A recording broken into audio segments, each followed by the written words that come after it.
Okay, is it gonna work? Oh, I can subscribe to earn drops. What in the hell does that mean? What's up, gamers? Welcome back to Impossible Game Challenges Daily. We're doing this. So last time, I made it to the next intersection. But, however,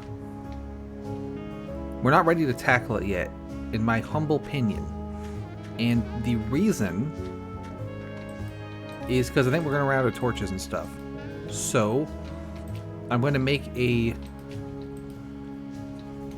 We're doing infrastructure stuff. Let's see. I want to make more pickaxes. But I can't remember where I've stored anything. There we go.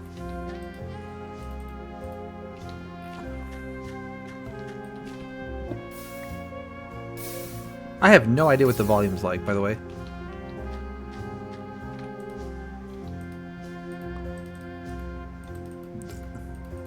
Why do I have so many shovels? I want stairs. I think we have some in one of these. Yeah, there we go. Don't know how many I need. We'll bring a bunch.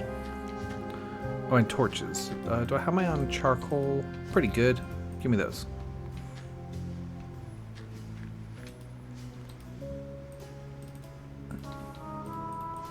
I do not appear to have picked up the charcoals. There they are. Alright. So here's the idea. Over that ways, there is intersection 1, obviously. And in the base of intersection 1, like way the hell down there, is a shitload of coal. So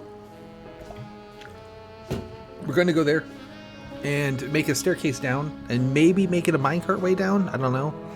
Seems like a lot of effort. And then get the coal. And then we'll bammo. I feel like the music's too low. I definitely think guys can spawn like on that ledge there. And then like those two. And so if they're like skeletons, they can shoot me. And then that's bad.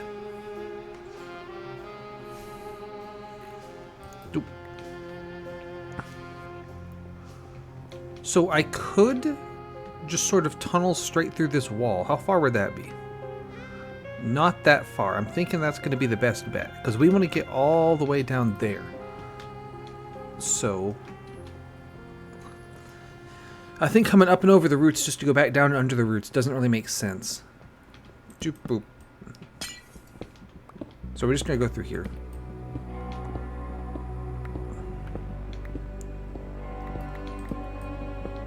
There's also why I made more pickaxes. Probably going to need even more pickaxes, but you know, we'll get to that.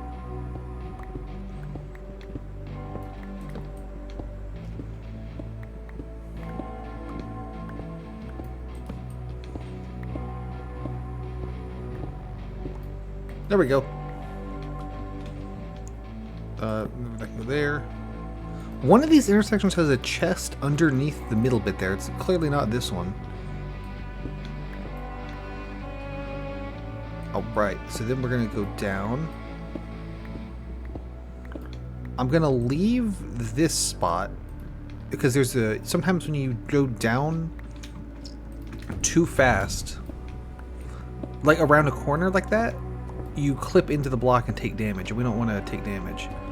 Let me also get some sandstone on the hotbar. I want to make sure that there's a roof so guys don't spawn and then climb down and, you know, jump scare me. That'd be bad.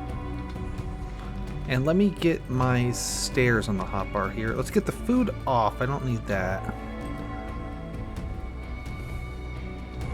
So there's going to be a staircase with a parallel minecart way, I guess. And I'll figure out how to light it or power it, you know, sometime.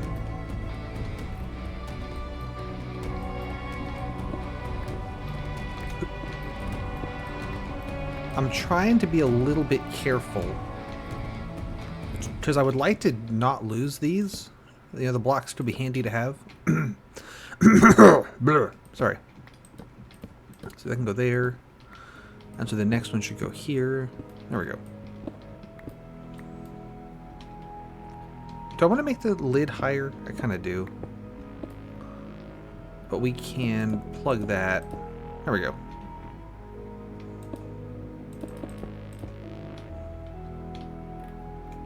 This one should go.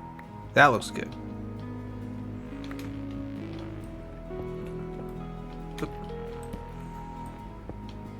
So this is going to take absolutely forever, just to be clear. And I'm not even sure I have enough powered rails to fully do a railway, hence the staircase.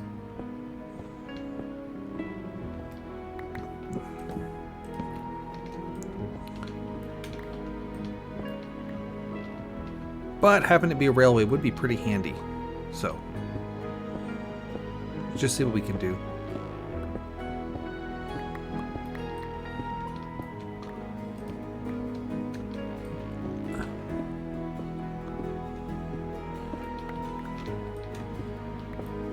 That out, and then one there.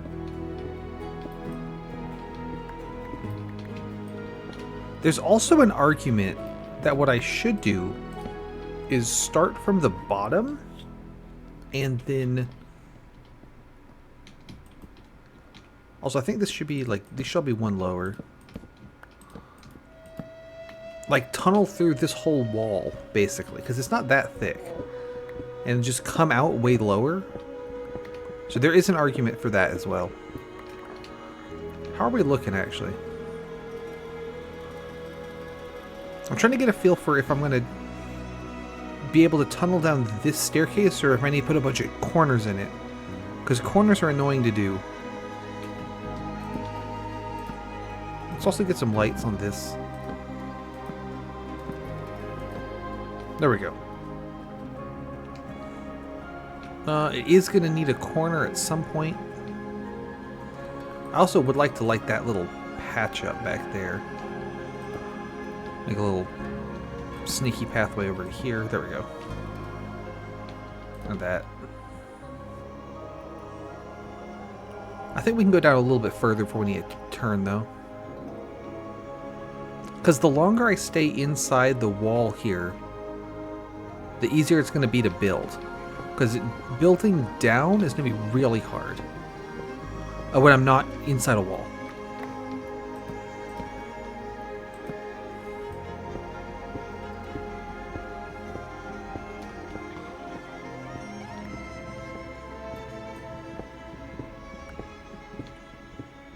I'm thinking maybe when I get down to 48 stairs left, we turn.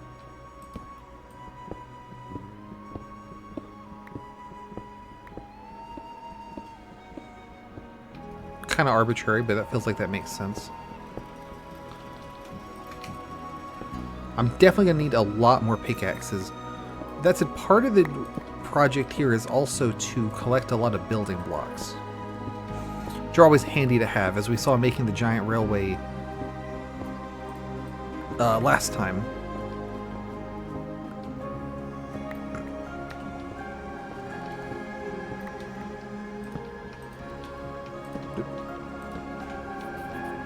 So I'm thinking I'll do a little corner here. Any mobs? No. Okay. Actually, there's some guys over there. That's interesting. So let's see. If this is the corner, that'll be flat. So ramp, flat, corner goes here. We can make sure we don't clip into the wall there.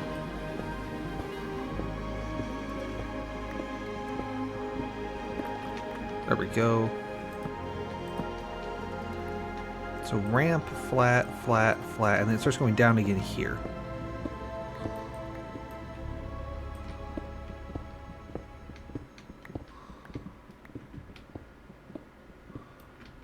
Just like that.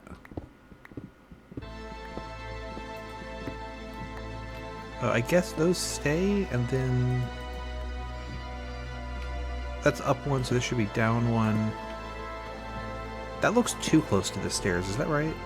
That's one above, so I think that's right. Well, good enough. And I'm thinking that the ceiling's too low. Yeah, it is. There we go. Not that that matters, but it's the aesthetics.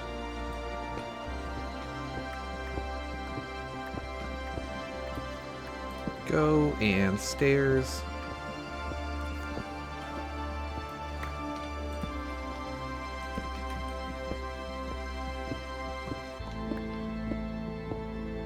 Oh, we've hit something. Let's see where we're at. Immediately, it appears to be night, so that's good. Let's see, that can go there.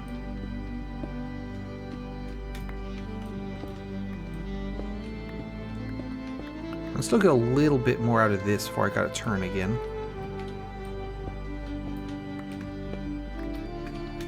I will not get a little bit more out of my pickaxes, though. Let's get some lights around this, so guys don't jump scare me on the railway. You can start to see the coal blobs down there. Still got a ways to go, though. So this will be the ramp. Flat, corner, flat. We start going down here. I think that's just sandstone. Yeah, we need to go down lower. So ramp, flat, corner, flat, and then that'll be down. Let's get another torch down.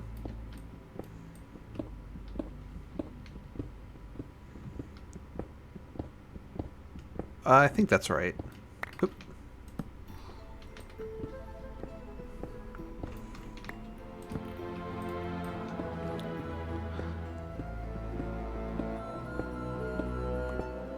That feels right, as far as height goes. Let's see, so one there, so one here, one there. Alright, we're cooking.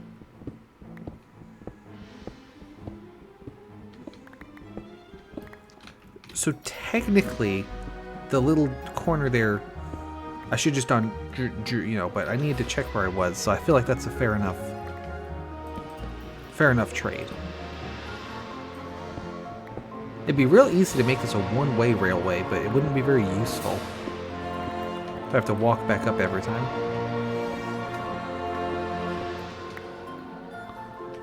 We can get that installed.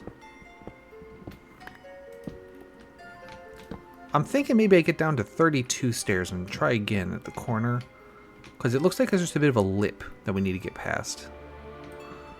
But I don't know, 32 seems kind of not that many. Maybe a little further.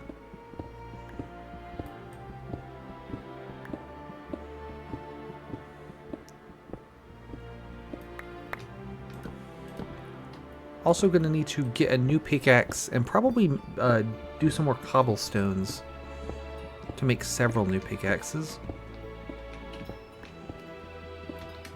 More torches as well. Well, I have enough charcoal. I'm not too worried about that.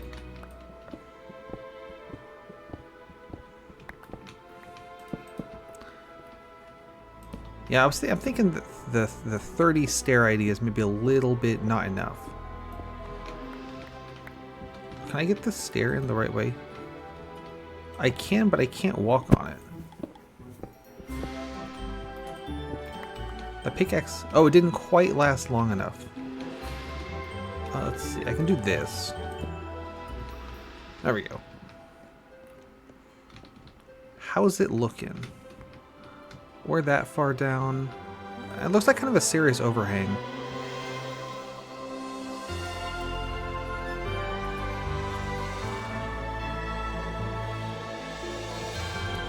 Let's get the minecart. Maybe a little more than that, even.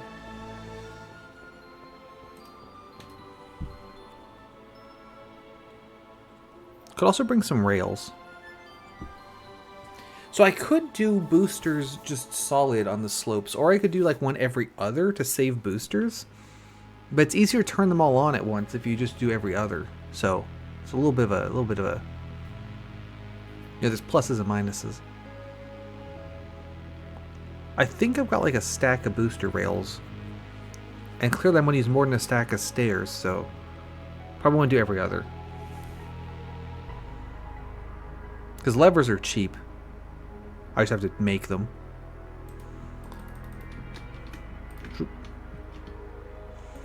Put you over there. Sandstone's also really good because I can make slabs and stuff out of it. I don't think sandstone stairs exist yet, but I usually do slabs anyway. They're more versatile. Let's see. So I've got sandstone here. I might need to make sandstone its own chest after this adventure. But we'll work with it. This is food. There's the wheat. Bunch of junk, bunch of rails.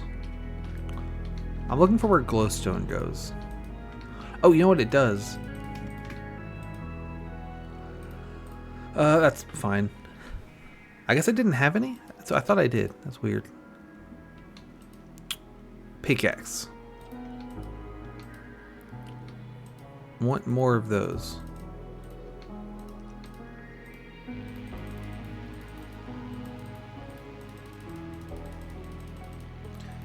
There we go. Let's get more cobbled stones also.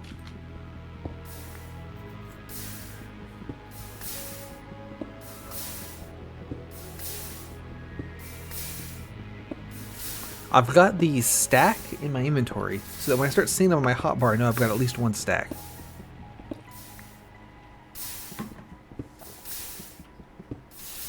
That's my thinking, anyway. Can I do... Okay, so the trick where I hold a letter, or hold a key and hit E at the same time, does not seem to work with mining.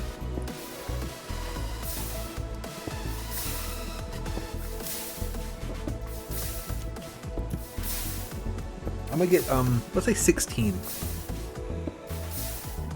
extras.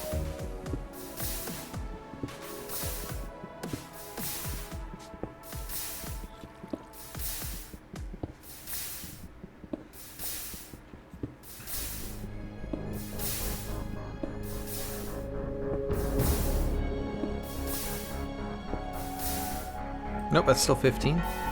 There we go. And you're gonna go in here. And we'll get some more torches.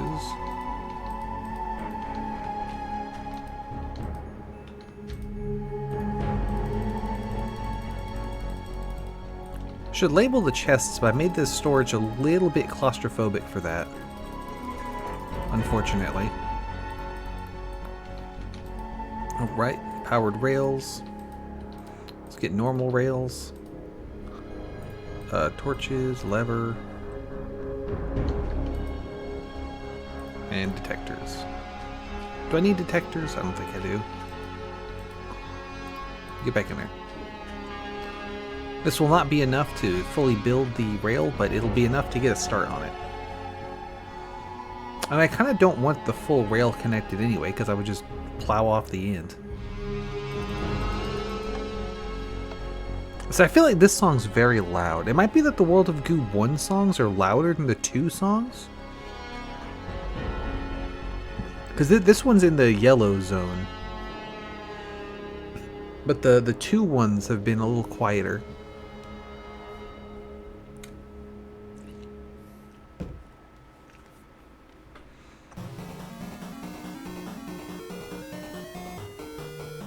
Well, this is a 1, so... I don't know. Maybe it's just too quiet.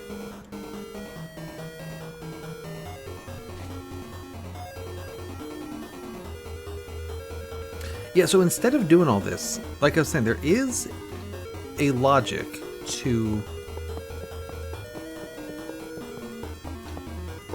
just, actually, there should be a detector right here, shouldn't there?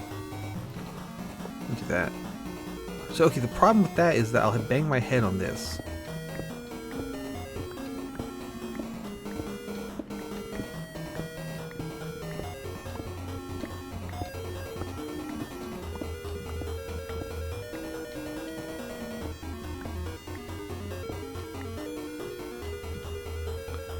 There we go.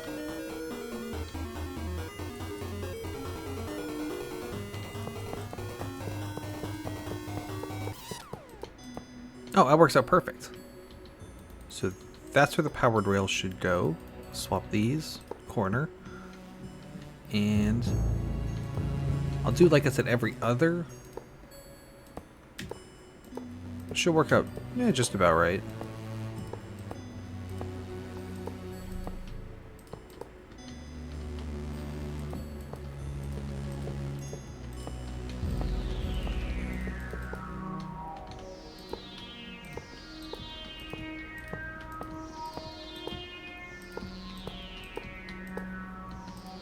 Oh, I had more than I thought. Interesting.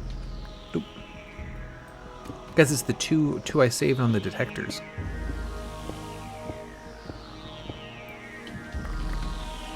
That means I can actually sync this landing up to where it should be with like to make the numbers work out good. Oh, you don't need to go there.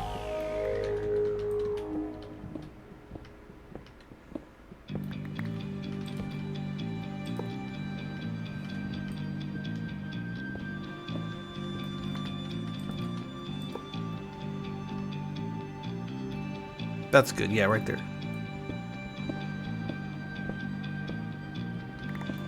Do another little landing here, so this needs to go.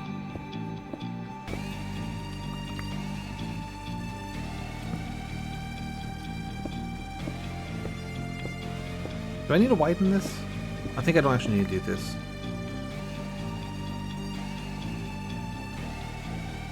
No, I do, because the rail is going to go here.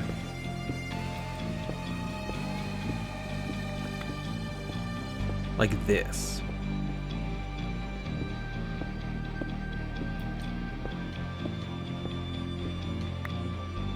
Oop, out of pickaxe. I guess I did spend a decent amount of that one on more cobblestone, but I feel like that was worth it.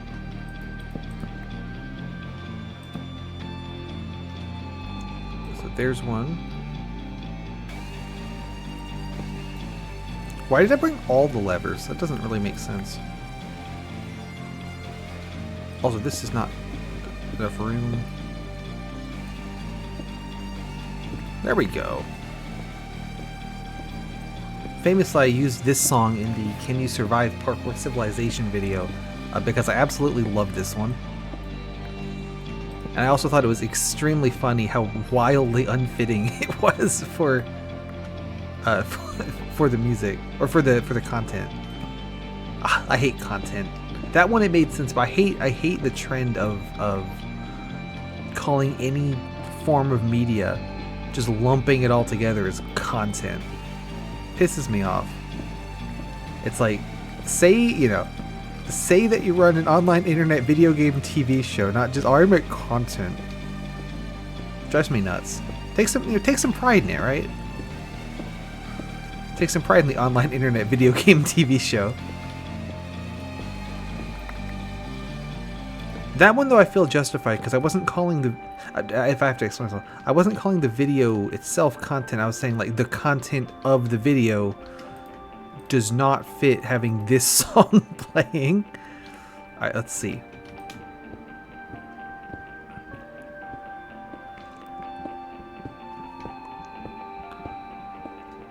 I'll do a quick F3 check. See if I can see any more guys. Hey! It's good. I'm making a staircase. I can show you this row actually. Last time I made it to the next intersection by just ignoring most of it. Classic strategy. So up here, this is intersection 1. Down there is a bunch of coal. So I'm making this little staircase that's going to go down and so we can get the coal. Let's see. I also connected this. So when we came down for the first time into this area, there was this minecart rail that we took that goes all the way from up there. And there is an argument that I should just take the rail from here, like from this level, and just ignore the staircase and just go straight through this wall and just go through that way. rather than going all the way up and over the roots and then all the way back down and under the roots. Anyway, so I added this little extension to the railway. And it does this stupid zigzag because I thought I had gone far enough and I didn't, so it just zigzags.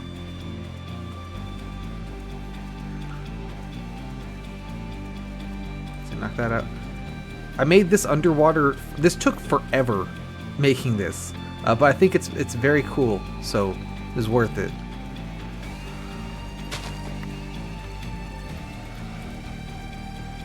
And of course, there's my really shitty house over here. Let's see, I was gonna put the wheat away. It goes with other food, there we go. So in addition to all this loveliness, you can see that there's also rails going that way.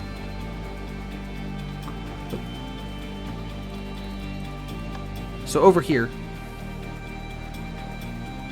we get to take a lovely little tour of the rest of this area by virtue of me skipping it. Right here, guys could definitely shoot me from, but we're just not going to worry about that. Some of these trees are from Canopy Carnage, which is kind of cool, like, to see them again. There's also this thing, but I'm sure that's not important.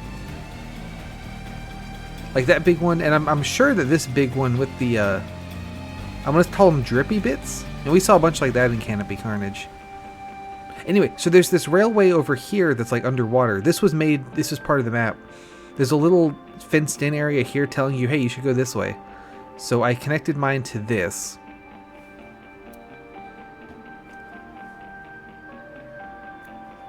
It takes a while.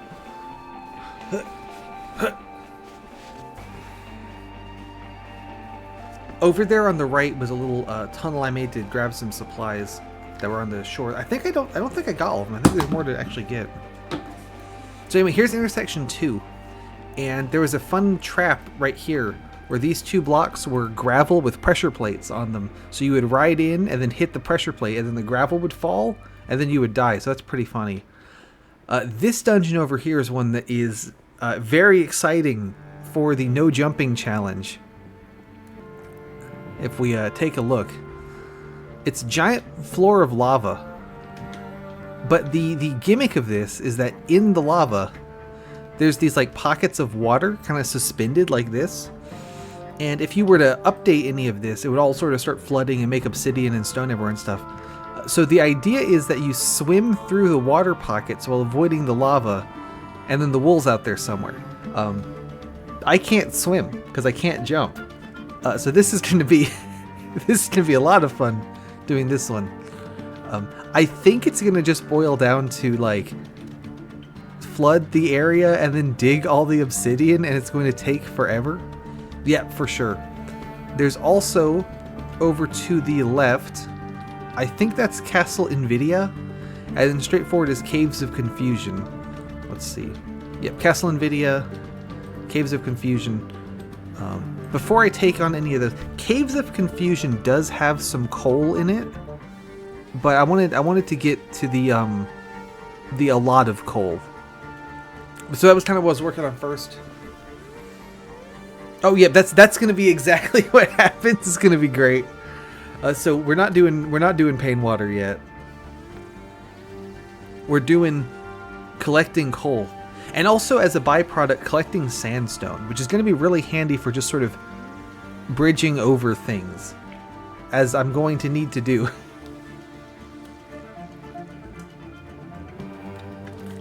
For example, this path. I want to say most of the moss stone from this path came from... You know how there was that like the little town in front of my house, and there was like there's a farm that exploded, and there's like a tower with a spawner in it?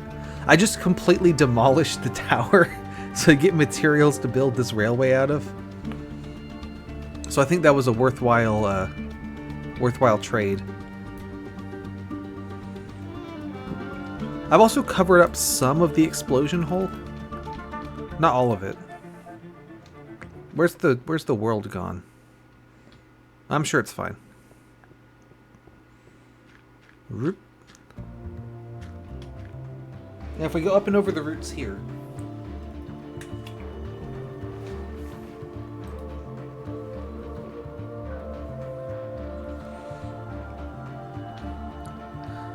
So that tower, I pretty much completely tore down to get the materials to make that.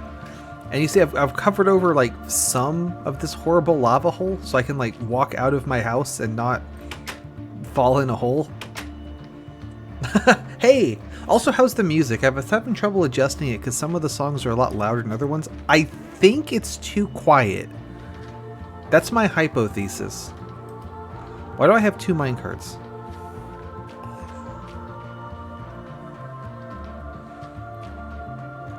Yeah, give me a second, and if the next song comes on and it's still too quiet, I'll go ahead and adjust it.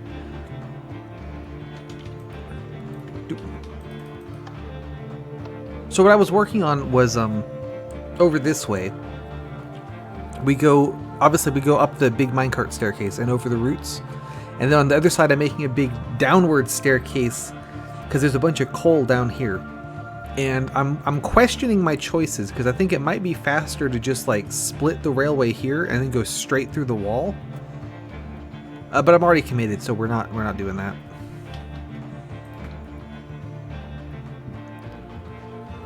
How are you both doing today?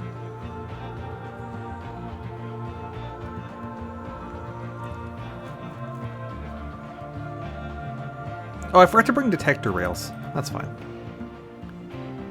Doing pretty good. It's Friday. You'd love to see it. Alright, there's a lever there. Oh, that was the worst spot to put, because I can swap this for a torch and that's fine. Yeah, it's pretty good, right? It almost makes up for the fact that the whole map's made out of sandstone. That's part of the reason why I was so excited to do that in Sunburn Islands, was because I know that Legendary is like nearly completely made of sandstone, so we'd be seeing him a lot. Awesome. Which one?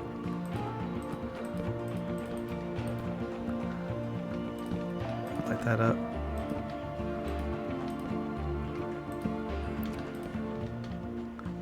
Awesome. I have not heard of that.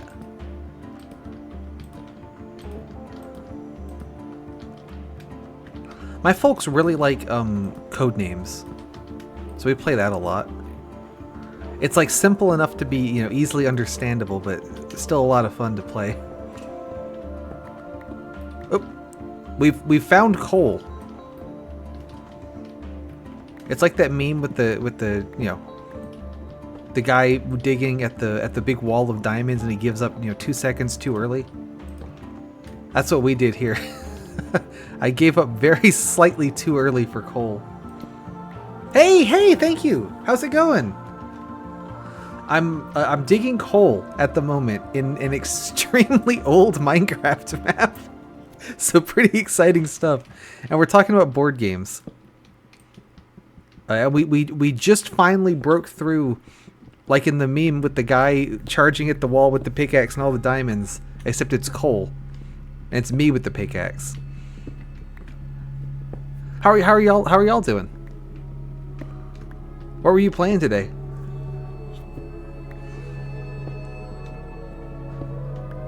Also, see, I feel like this song is way louder than the previous one was. That's what I'm getting from the little yellow bars. They're telling me that this one's a lot louder. I think this is the World of Goo 1 and 2 soundtracks like mushed together into one folder. So I'm thinking maybe just the songs in 2 are just louder than 1. Oh, awesome! How's it going?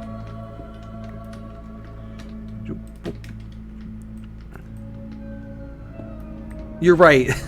The amount of goo is directly proportional to volume, so I mean we should have known, right? Because volume is you know, how many liters of goo.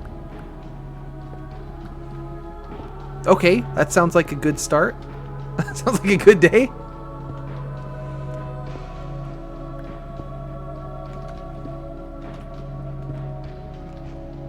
So I probably don't want to... Ah, well.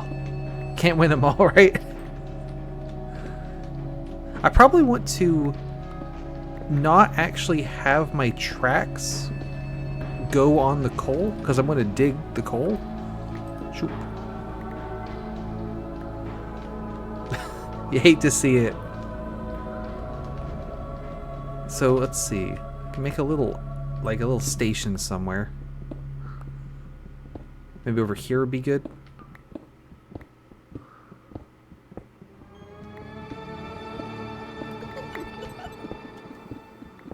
It's pretty deep though.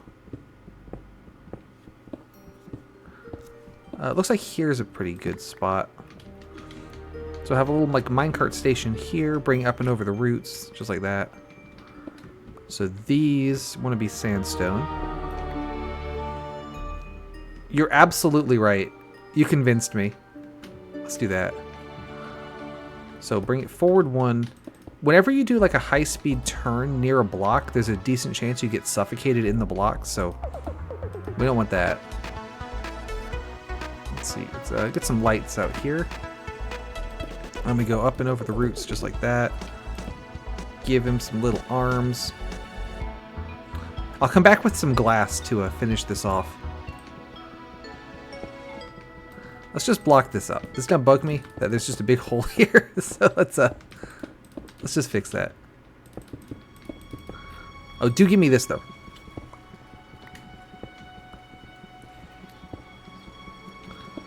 So I don't know how much coal I actually need to grab right now, but it's going to be really handy to have a supply of it because you know how many torches we go through doing these.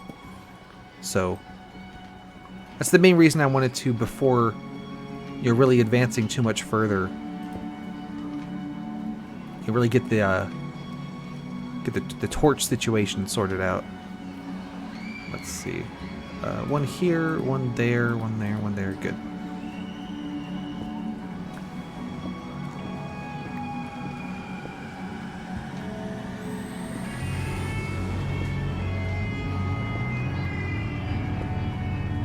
So am I right that these ones are louder? Because this is another World of Goo 1, and I feel like it's louder.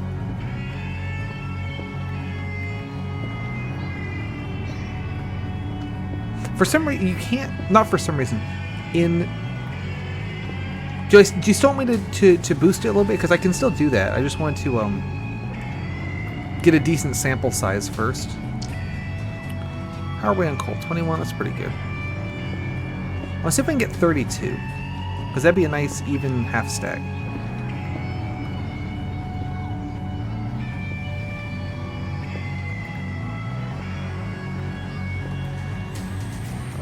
Three more. These three. Hand them over. Coal acquired. Okay, great. And then torches. Knock this out. Oh, give me that. Let's see. I also need a handful more rails. So I need a handful more rails and... Oh, this isn't going to work. Oh, it is? Yeah, there we go. Okay. I thought I had... Oh, this part's not going to work because I'm missing the detectors. We can fix that. So 2 detector rails, a handful more of the other kind, some glass, a button, and we're all set.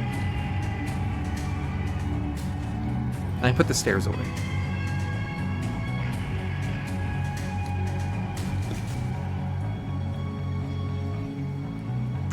I am not sure. I know you can do some kind of, you have the standard 16 by 16s, and then you can do bigger ones with like some kind of Optifine or whatever mod they have now that replaces Optifine. And I've definitely seen lower than 16 by 16 ones also for the funny. I wouldn't be surprised if there was a way to make, weird sizes work.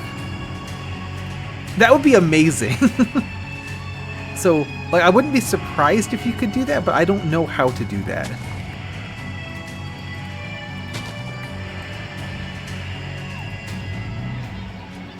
Yeah, because his sprite, his face is 17 wide by 15 tall.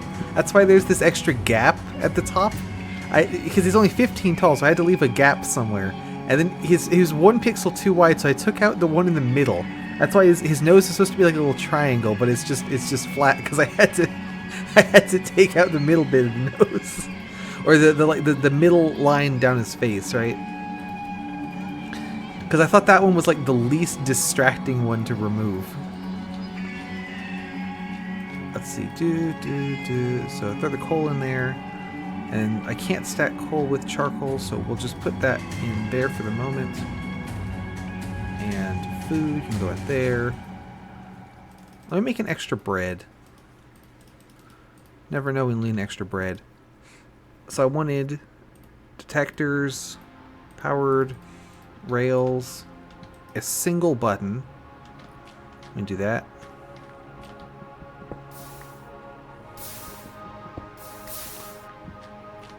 This is back when buttons cost 2 cobblestones instead of just the 1. Over the roots here. And I wanted glass. Do I have leftover glass? I have 11. That's probably enough. I'll make that work.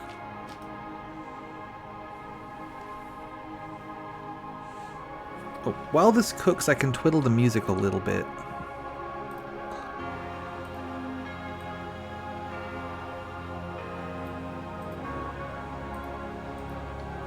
But that does mean I need to restart the game.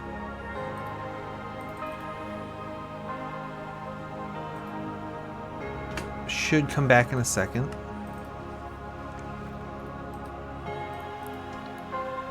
Alright, here we are. I got my stone. And I threw the charcoal on the floor. There we go. So, I'm glad you asked. Last year, when they did the, like, Twitch wrap-up thing, there was a category, there was like you know, your most used tags, right? And because I use the exact same tags every single time, it's always impossible, game, challenges, and daily. It just gave me those ones, right? That's boring. So I wanted to see if I could game the numbers this year by using the Dr. Jenkins tag multiple times per stream so that it gets a higher count, and then my most used tag is Dr. Jenkins. So that's the idea there.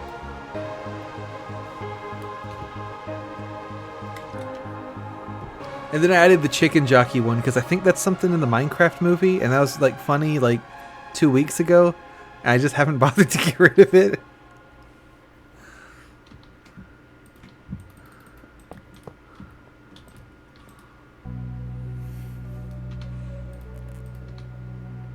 So I'm glad you asked. I hope this explains everything.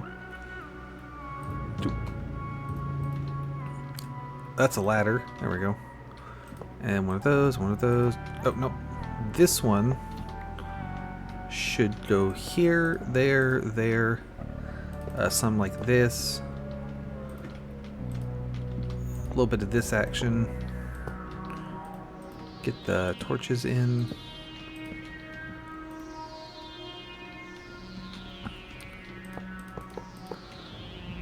Swap that around. Powered rail there.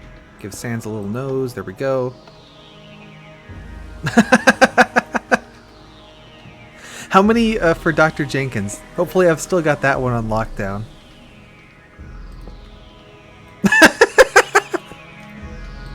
That's kind of awesome. You gotta respect that, you know? That's good, that's good. As long as I've got Dr. Jenkins, you know, that's all we need. Where do I put the torches for this? Here, this'll look stupid. Come here. Perfect. All right. So there's also a chest down there. I think there's a decent chance that it has just a bunch of coal in it to save you the effort of mining it. And there's also a decent chance it has a stick. So I'm thinking I'm not going to bother with that at the moment. Let's leave.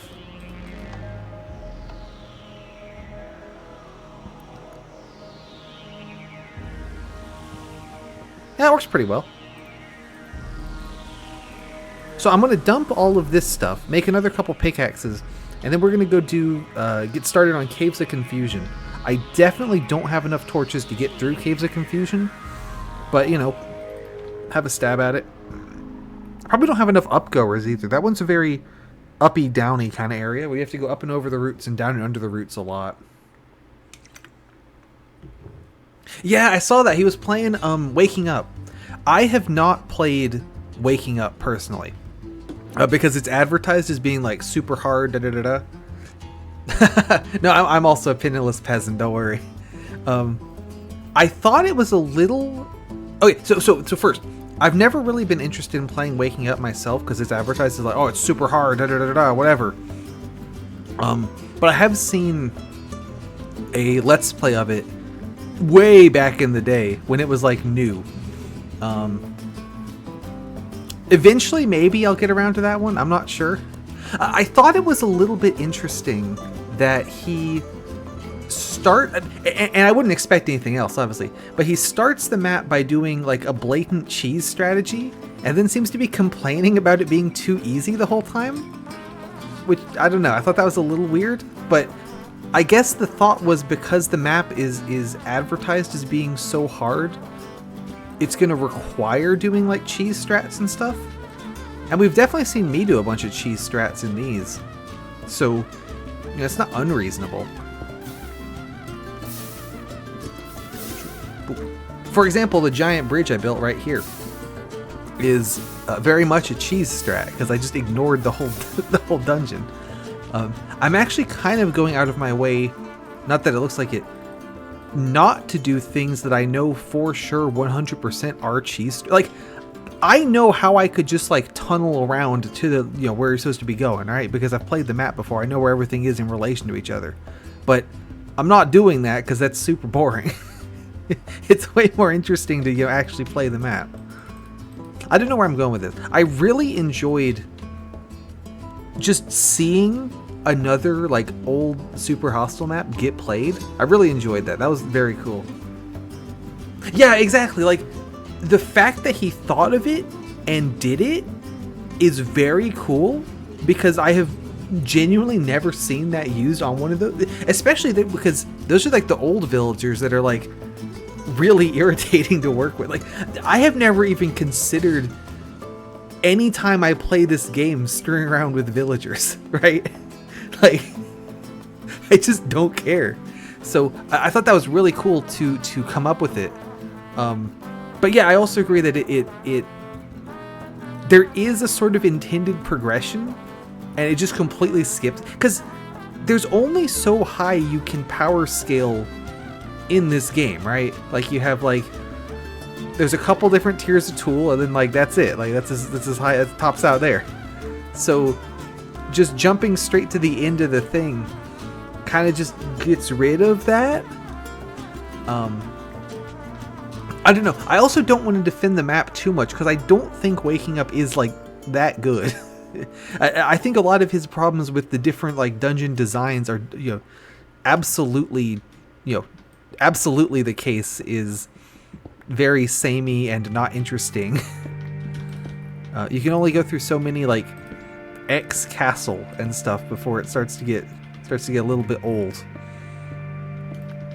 That's one thing I think this map actually does really well, is there's a gigantic variety of environments and things, and this one's even older, so there was even less in the game to build different environments from. So I think that's one thing this map does super well.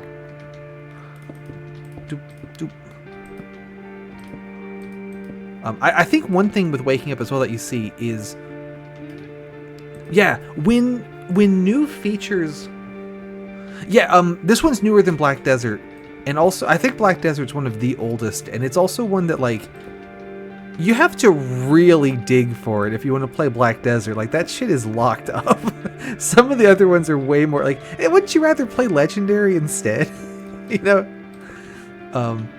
One thing I think that Waking Up shows really, really well though is that John, whenever there's new features added, or whenever there were new features added back when, you know, these were new, John would just go crazy with the new feature. So like the big new thing at the time of that one was the silverfish blocks. And so you can see him just go absolutely crazy and make the whole goddamn map out of silverfish blocks, which, you know, some issues with that. Issue number one, it makes the entire map gray. Like, you know, there's only so many blocks that can be silverfish blocks, and, you know, all this stuff. And then we also saw, like, with the you know, using the silverfish as an EXP farm kind of thing. Very, very clever. I really liked it. But, you know, if he hadn't gone so crazy with them, then there you go. I'm surprised that there weren't more cave spiders. Because I remember when cave spiders came out, that he went absolutely crazy and just put cave spiders literally anywhere he could. Because, oh, they're small and annoying to hit and poisonous and fast and really irritating. So I should use them everywhere to make the game really hard. That might be more of an Inferno Mines thing, though. Inferno Mines is a really cool one because most of the map is... I'll save it for when we get to that. I have mixed feelings on Inferno Mines. One thing that I was hoping... that Goose did not even mention and just glossed over, and I think is actually one of the coolest things about Waking Up. So, you know those books that he was finding all over the map, right? That was not lore written by John Super Hostile. That was lore, like an actual book. Like, the map was made, I believe, like on commission from an actual author who wrote a book and then wanted a Minecraft map based on it. And the actual published book, all the chapters of it are available throughout the map if you go find them. So, like, that's what that book stuff was like, this is the book that this map is extremely loosely based on. Although I guess it is pretty easy to just discard it if you just assume it's just some crap lore written by, you know, John Super Hostile. But and maybe the thing is that is not like a known thing anymore. That's an actual real book that has been published and is available inside this Super Hostile map if you can find it.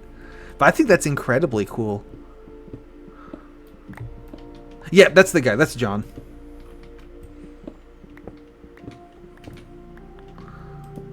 And you're pirating it like with the author's exception, because like she was the one who was like, hey, you should make this map. So like she knows the book's in there. She's like, this is great. So I thought that was really cool.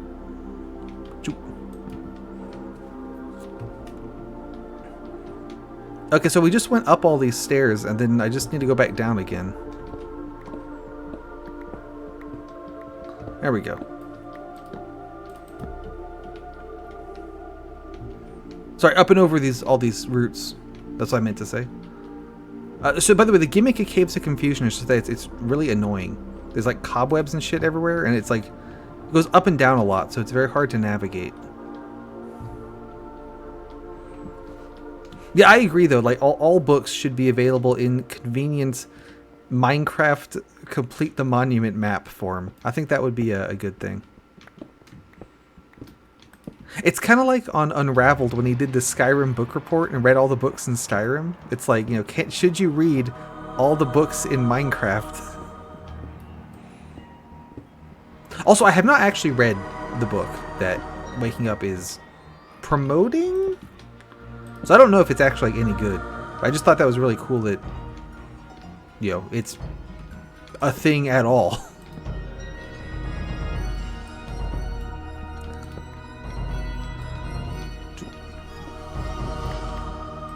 But again, I'm not actually sure how well known that is at this point. Like, that might be like, I don't want to call it lost information, but like, you know, not like you know, the map is just presented as any other Super Hostile map, right? Like, it's not, this one's based on this book. And I also don't think that it's like based on the book. It's probably like one of those in-name only kind of adaptations where, you know, it's not really relevant at all. It's just kind of, you know what I'm getting at.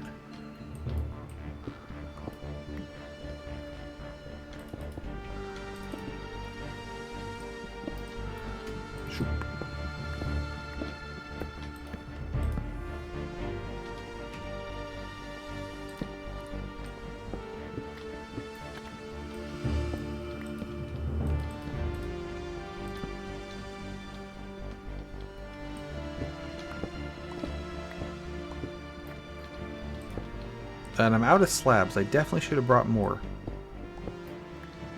Rookie mistake there. Let's get a couple more of these down. And then I could head back to base and make some sandstone slabs. Yeah. If I get 2 more... Shoot. I don't want to fall down there, though, because then I couldn't get back out. So we'll take the ledge here. Yeah, so I'm going to bring a lot more slabs and then also some torches.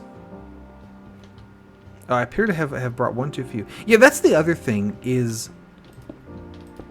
Because I saw it back in the day at like a couple of John's like DevCom videos where he would talk about how he makes these maps, right? And that's one thing, is that you can put anti-cheese in. Like for example, you know at the end of the Inventory Wipe Horror Festival, how there were the mysterious ladders for no reason? What those were for is to prevent you just chucking an ender pearl to get to the other, well, you know, the next part of the dungeon, because ender pearls were new at the time, so everyone was using ender pearls. Yeah, so the ender pearl would hit the ladders, and then you'd fall and you would die, right? I don't think Goose even considered using an ender pearl at like any point during the map, but at the time they were this brand new crazy thing. Everyone was trying to use them for everything. But also, like, in one of the DevComs, he was just like, at some point, you kind of just can't de-cheese anymore, and if the player wants to cheese it, you just gotta kind of let them. Oh, I think you're right for the Trees of Fun section, right? To like teleport into the tree zones. You're absolutely right. It's been so long, I forgot. But yeah, that's why ladders were there, was to block ender pearl shots. Sometimes he also uses ladders like that, because since the ladders aren't on anything, if you put a block next to them, they'll update and they'll all fall. So if you do that, you can put like sand or something above them and make some kind of like bridging activated trap. So he'll use them for that sometimes too. That did not appear to be the case in that section, because I don't know what the trap would be. That makes more sense in like, you know, enclosed areas. Either way, yeah, at some point you just kind of have to go like, I cannot de-cheese this any further. If the player wants to cheese it, just let her cheese it, and so be it. You know, I can't stop them, right? I thought that was interesting. Because yeah, like at some point it's just, you can't de-cheese it anymore. Yeah, and then if you come up with like a really clever cheese, that could be really satisfying, you know? Like, working super hard to, you know, completely de-cheese the map, and there's absolutely no way to cheese it, can sometimes make it worse, because, you know, now there's no options, and the whole game is about, you know, playing however you want to play it.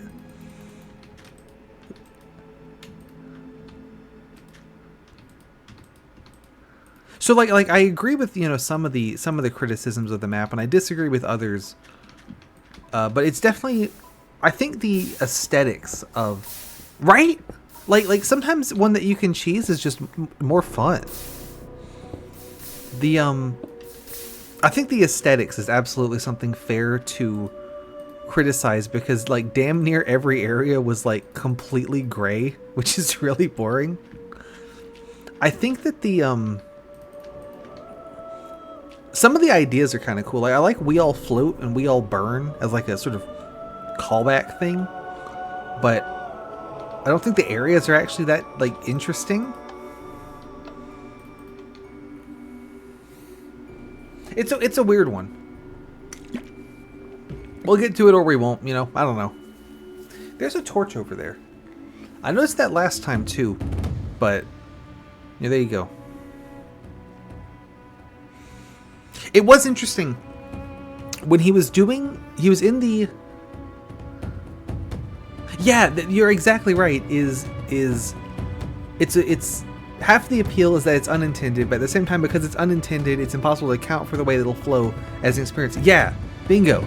Like, if you put it in on purpose, I mean, maybe you could argue something where like, okay, I put in this like hidden trick that maybe you can find, you know, but like 99% of the time it's something that's unintended, and then because you didn't intend it, like you don't know that it's there. Yeah, it's a tricky one to work around.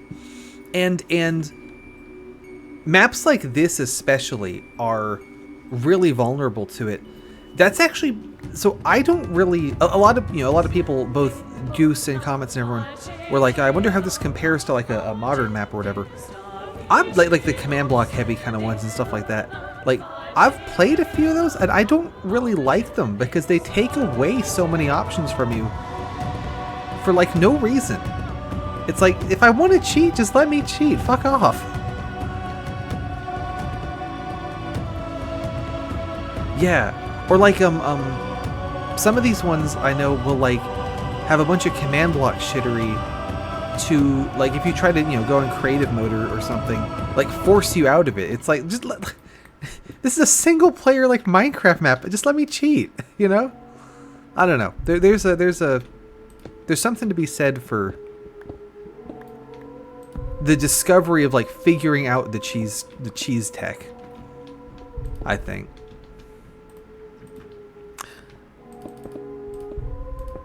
Like I personally, and I don't know how right? Yeah. I don't know how widely held this is, but I feel like and also this is, you know, completely biased because, you know, this is when I happen to be playing most of them, but I felt like the command blocks and stuff like that, like the more tools for like map making made maps worse, because before adding them, a bad map would be like, you know, some kid, you know, built some kind of house or village or something and just threw signs everywhere, and like that's it. And that's very, you know, that you can have a lot of fun playing something like that. But after these tools and stuff, like a bad map becomes like just like a boring experience, you know, and that's way worse. Because like if you can, in option number one, where like the you know, the only like this, there's a sign saying, hey, you can't break anything except for clay. Well, if the map gets stuck or broken or something, I can just ignore the rule and break the clay. But if you've really like locked it down with all these tools and stuff, now I'm just stuck and I just can't play the game anymore. And I feel the same about one thing I absolutely hate in CTM maps like this one that I think John does extremely well is I really hate maps like this that have teleporters in them. And that sounds like an insane thing to hate because the teleporters are purely a convenience feature to make the travel time less annoying. So that's like insane. But I really enjoy, you know, making these like supply lines and things through all of these areas that I've conquered, right? Like it really feels like I'm I don't know, like a journey, right? And if you can just sort of teleport around to wherever the hell you want to, like, oh, you know, good job beating the dungeon, here's to teleport back out. That takes away so much of it for me. Like you remember in Sunburn Islands, I made the damn railway that goes like around the entire fucking map. I love that shit.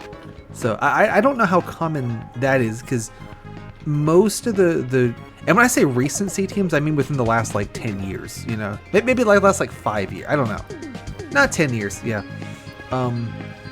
We'll have all these like teleports and convenience features and stuff, and I'm like, I don't want these. I feel like these devalue it. What I really enjoy is the John Super Hostile style, where he has areas kind of loop back on top of each other, and then provides you little shortcuts between them. We saw Goose hit a couple of those, and I thought it was really funny how he like did not trust them at all. I mean, you know, justifiably so, but I thought that was really funny. But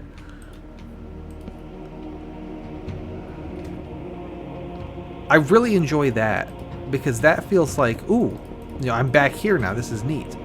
But just like, you know, teleporting, like, oh, hey, okay. I don't know. Something about just like devalues it for me. probably why I don't mind playing this old-ass version with no sprinting or anything, because it's like, I don't mind the travel times.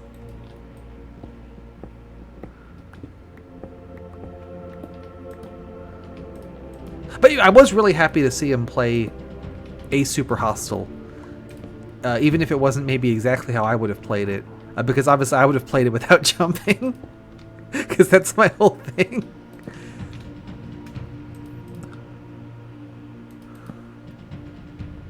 Let's get back up and over these routes, because I can do a little bit of this action.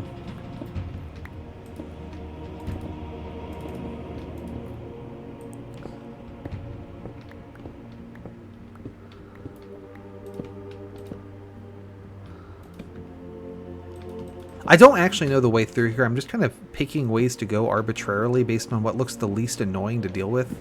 So we could go down and under the roots, or we could go down and under these roots instead. I don't really see much reason to choose one over the other, so let's go this way.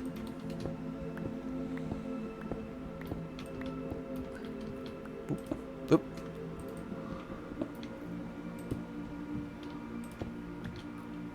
I was actually kind of tempted to not watch his videos on waking up, so that if I ever did get around to it, I'd be more surprised by it. But I figured that if I was going to, you know, play it without jumping, and it is that hard, I could use all the help I could get. And like I said, I have seen Let's Plays of it before, so it's not like it's not like I'd ever be going in completely blind. I'd be going on, you know, very old memories of it or nothing. So I went ahead and checked it out. Bloop. Well, I guess that was a waste of time making all those ups and downs, huh?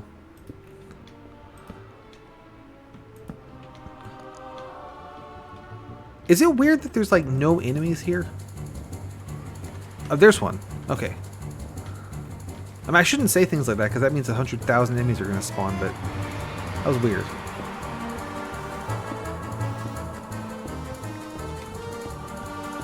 Oh yeah, in this version, spiders are affected by webs, so that's kind of funny.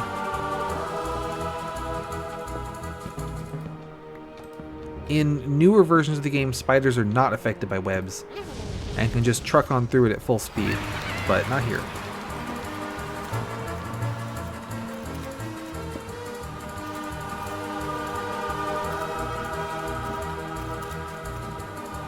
There's a skeleton. Swing. Me when I get you. I think I'm being protected by the webs. I don't think he can see me because he's treating the webs as the full block, which is interesting. There we go.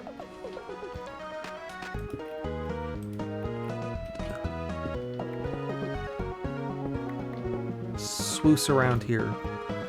This looks fun to navigate. What if I just block over it?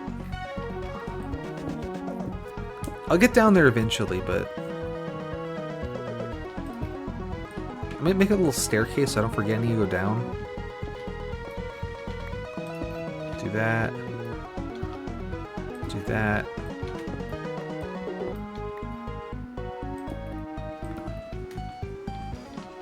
Alright, that should be a good reminder. Let's put a bunch of torches here as well, so it's like, there, draw attention. And fill this in. Okay. This way first, though, because it looks marginally less annoying. There's light over there, but I assume that's just more lava.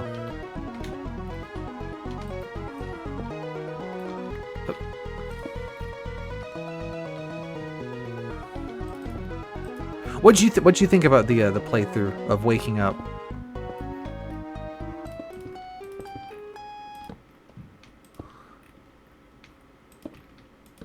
How was it seeing someone that's not me play these maps? Because like also every time that he jumped, I was like, wow, what's happening? What do you do? What's that move that you're doing? That's crazy. Is that in the game? You know, is that you modded that in?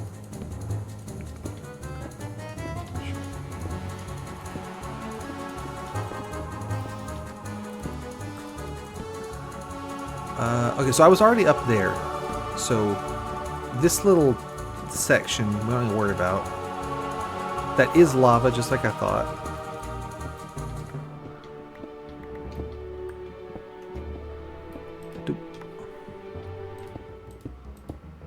we can go up and over these routes without crashing.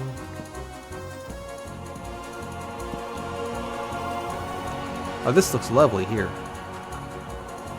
Let's see, knock these out. Slab there. That gets us down to floor level. Let's take these out, actually. There we go.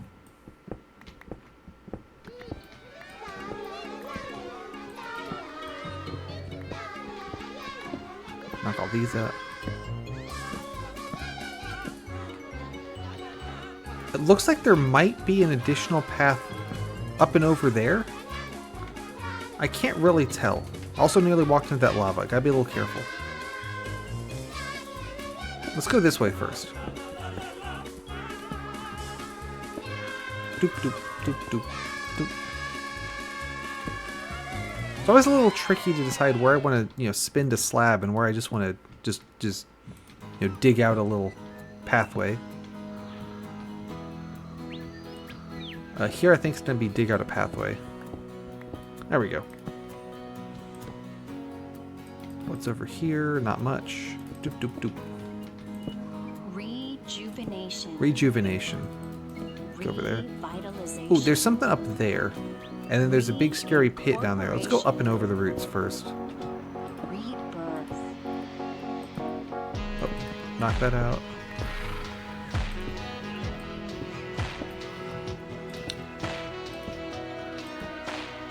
Right, what do we got?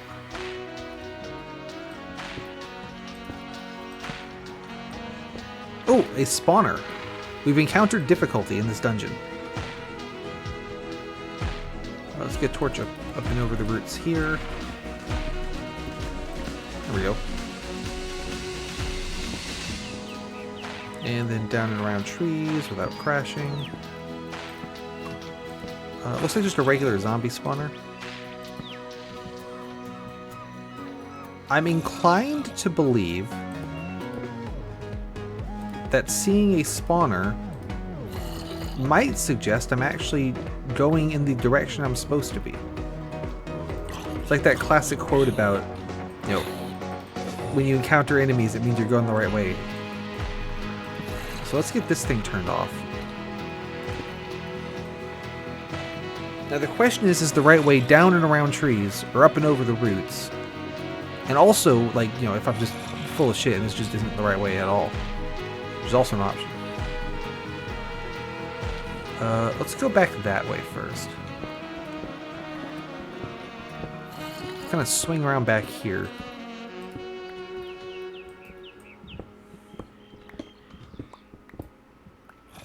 There we go.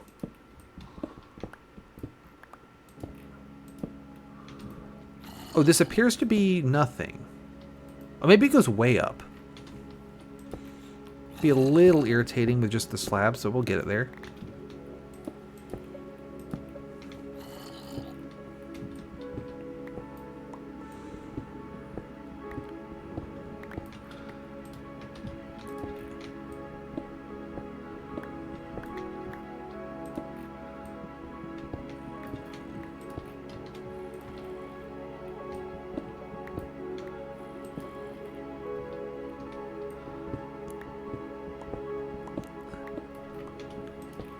Another thing with waking up was it wasn't like the first map done when enchanting and stuff and potions were added, but they were still fairly new, almost, so it's like, what you could do with them wasn't really known yet.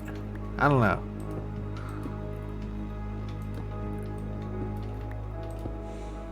I feel like, I guess what I'm saying is a lot of the balancing issues I felt like, in general, come from either John Super Hostile going, ooh, I have a fun new toy, let's use it everywhere, or the map expecting the players to go, oh, I have a fun new toy, let's use it everywhere.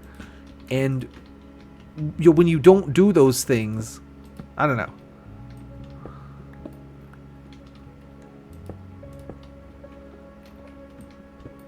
Again, though, I haven't actually ever bothered playing it myself because it looked kind of boring. Not boring, it looked more the way it was advertised as being, you know, crazy difficult just wasn't something I was like, oh, I gotta do this.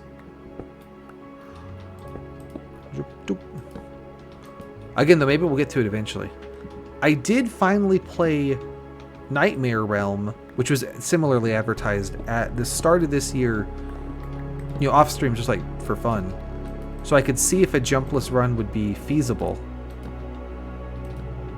And unfortunately, I think it is. So I think we do have to play Nightmare Realm.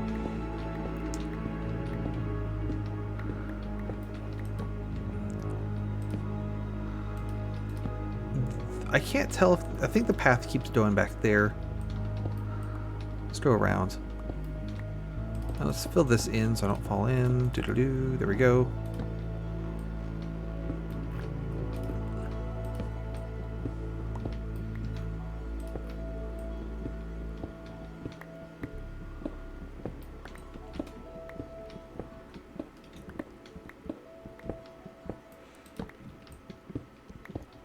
Does this actually a path back here, or is this just some cobwebs?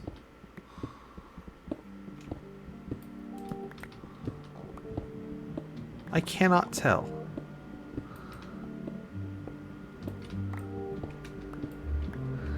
Is this a way I can go? It's starting to look like no.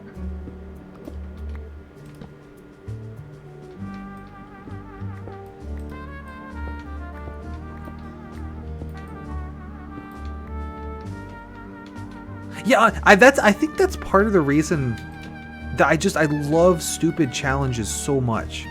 Because I genuinely really enjoy stupid challenges. Obviously, I wouldn't have the whole channel for otherwise. But it's such a neat way to play a game, and you're sort of forced to, you know, cutting off this one mechanic sort of forces you to use every other mechanic like as much as possible, right? So you get that kind of... Yeah, exactly.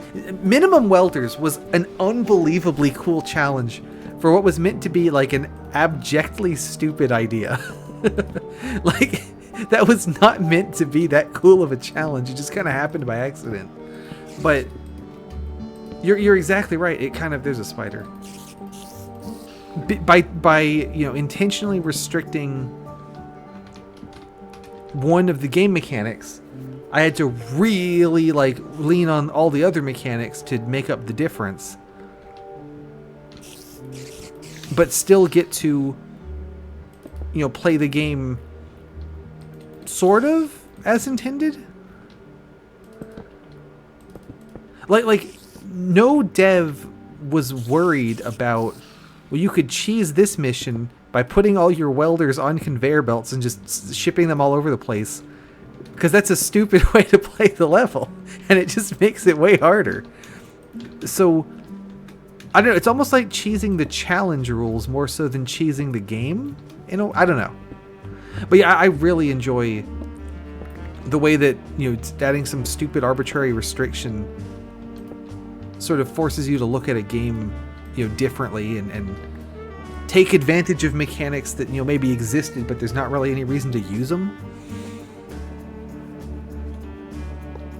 It's very cool.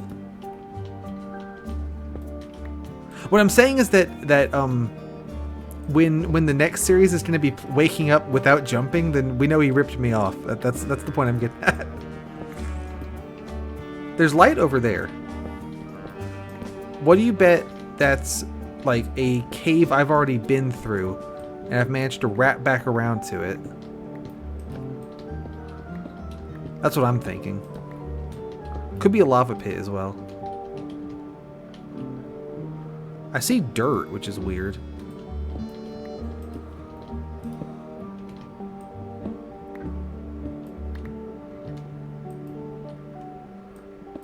I feel like the Nothing series was fantastic, but like has already ended. Holy shit, Doge hype. Hang on, I have to murder Doge hype. Give me a second.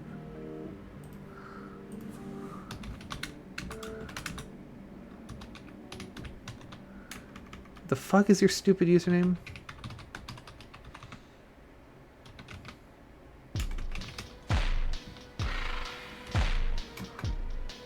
Get the fuck out of here.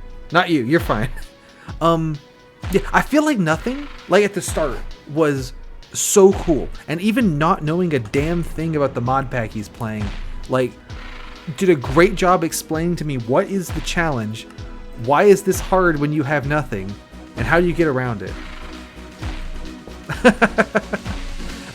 But I feel like it's progressed to a point where the challenge of nothing is exactly the same challenge that you would get just playing this stupid ass mod pack normally. Like, that's kind of the impression I'm getting. And I'm not really sure what the point is, I guess. You know? Like, I'll still watch him, because of course I do.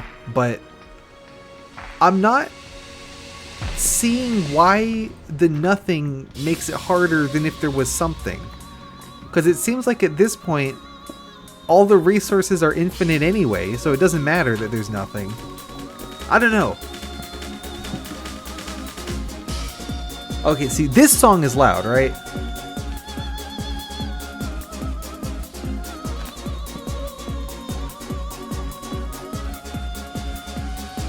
Yeah, I still watch him because it's like, what would... it's either that or just do nothing for that half hour, so I got nothing better to do. But it's definitely turned into, you know, here's my let's play of this really shitty mod pack, rather than here's my challenge run of this really shitty mod pack. The straight line ones are so good. Did you see, I think, didn't Point Crow do a response where he did like a diagonal line? Yeah, no, the straight line challenges are awesome. I used to watch a guy who did like straight line challenges in real life. Like, he tried to walk across like Wales in a straight line. And that was super cool. But I stopped watching him because whenever he would run into people and have to like explain what the hell he was doing, and they would all be like mad at him and stuff because he's like blatantly trespassing, it would, like, I don't know, trigger some kind of like secondhand anxiety. And I'm like, I can't deal with this anymore. Why is there this mushroom cave here? What is the point of this? There's a guy there. I mean, I have mushrooms now, so awesome. Well, I can't make soup because I only have brown mushrooms. I need brown and red to make soup.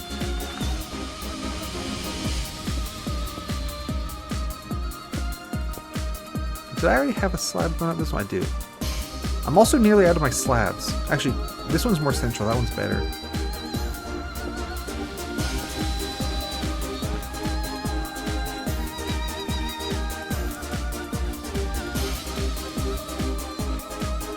Like with the no jumping, you know, I get to the point. Oh, I'm out of torches too. That is completely right. I think the welders one's a fantastic example, because I thought that was going to be just really fucking stupid and dumb, and it was actually incredibly cool.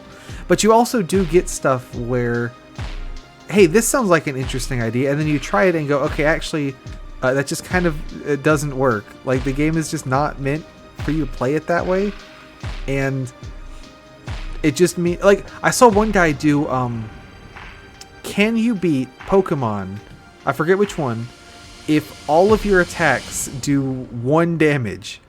And the answer is, yeah, you can. It just takes fucking forever. And it's like, okay, well, you know, that's a good, like, clickbait nail and thumb title and stuff. But, like, it turns out the challenge was not really that fun to play. It was just kind of like, yeah, you use Leech Seed, and then you sort of just wait for the other guy to run out of health or whatever. Yeah, exactly, yeah. And that was the problem, is that it's a good title, but it's not actually a fun challenge to do. So you run into that a lot. Or something like, you know, can you beat Mario 64 without the A button? Sounds dumb as all hell, and it's like crazy interesting. So you do. I really enjoy with these slabs, like, it looks like he's got an enormous chin. I think that's really great. But yeah, it is one of those things where you don't really know how good the challenge is until you actually try doing the challenge. That's another kind of half to the joke with Impossible Game Challenges Daily. Because if I was going to truly do new challenges every day, like, none of them would be interesting. Because I wouldn't have any time to, like, think of an interesting challenge, right? Like, they would all be so, like, boring and shitty challenges. Like, there's no way to do this shit daily and have it actually be interesting.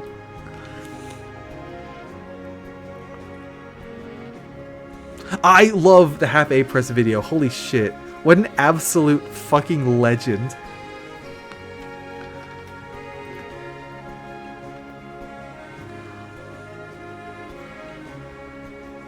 I love in general how he explains things, but also in specific how he explains things. Like, the way that he says, like, but what do we need so much speed for? After all, we build speed for 12 hours. Like, the fact that the 12 hours comes second, like it's an afterthought, is amazing. Because I feel like any other scriptwriter would like, now you might not believe this, but we have to build up speed here for 12 hours. But what do we need so much speed for? But he just goes, you probably know it's going to be 12 hours. What do we need all this speed for? It's great. I love it. Like, he just casually drops that Mario's just there running against the wall for fucking ever. It's so good.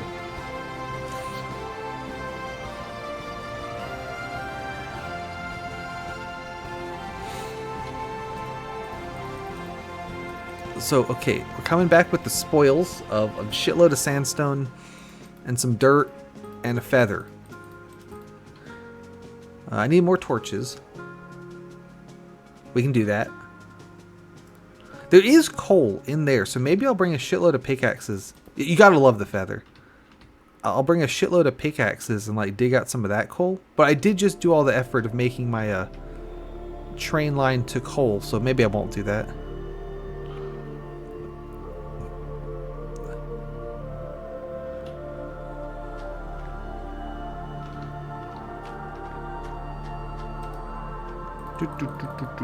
Oh, I sent Yui the other day a really good challenge video. Did you watch that? And I'll send it to you as well. You're gonna remind me. You're gonna like it. I gotta go to the bathroom. Give me just a second.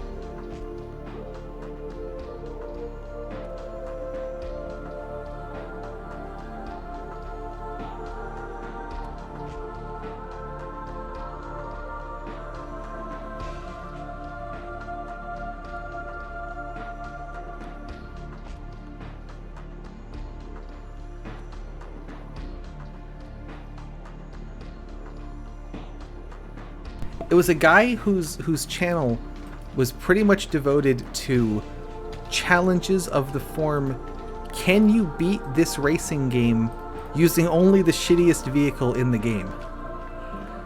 So, like, you know, I respect the niche, right? And for April Fool's Day, he did. I mention that only because, to give the context that it is someone who frequently does game challenges. For April Fool's Day, he did, can you beat Elmo's Number Adventure on hard mode or on hard difficulty? And it was pretty tough. It was a difficult challenge. So, but I really enjoyed the delivery of it because he's done so many of these racing game challenges. He pretty much gets the sort of, you know, the sort of cadence you use to deliver the challenge, right? Like, and then we do this and we get to this hard part, that kind of thing. And applying it to Elmo's Number Adventure was it's great.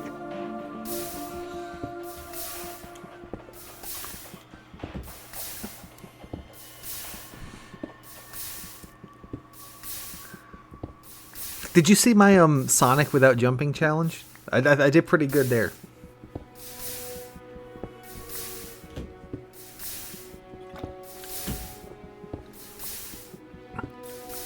think we've just barely started on the, fair enough.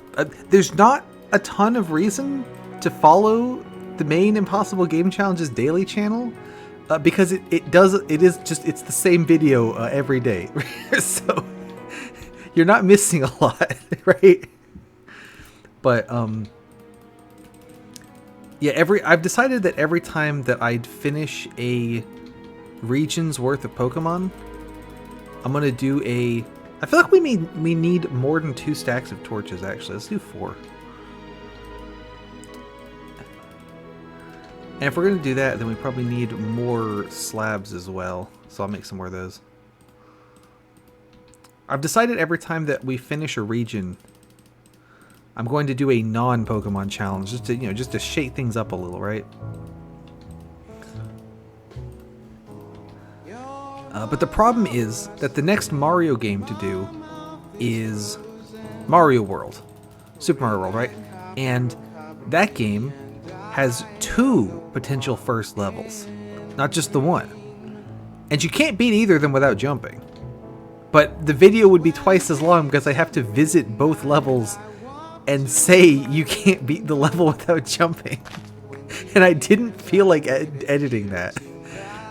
Like, that was enough work. I'm like, I'm not doing this. I was doing 2 levels instead of 1. So that's why I didn't do the next Mario game. But I'll get around to that, because that is very funny to act like we have a, but there is still hope, because I can do this other level, and the other level, like, you also immediately fail it.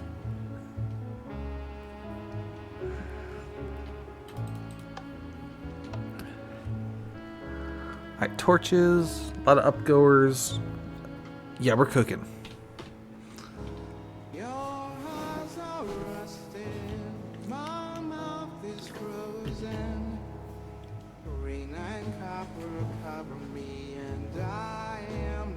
I think I've uploaded videos, they're queued through like the start of June, but I need to get on rendering and uploading some more and get them queued up, I do have a challenge run lined up for FTL. I don't have one for Into the Breach at the moment. Although admittedly, the FTL run is, can you beat FTL without jumping? And since the very first thing that you do in the game, you have to jump to the next sector. That one's, it's not going to get very far. But I do have one I'm going to do. Yeah, I think that can you beat Into the Breach without moving your guys would be a great, like, title. And, like, maybe theoretically possible. But it'd be so luck-based, I don't think it'd actually be interesting to try to do,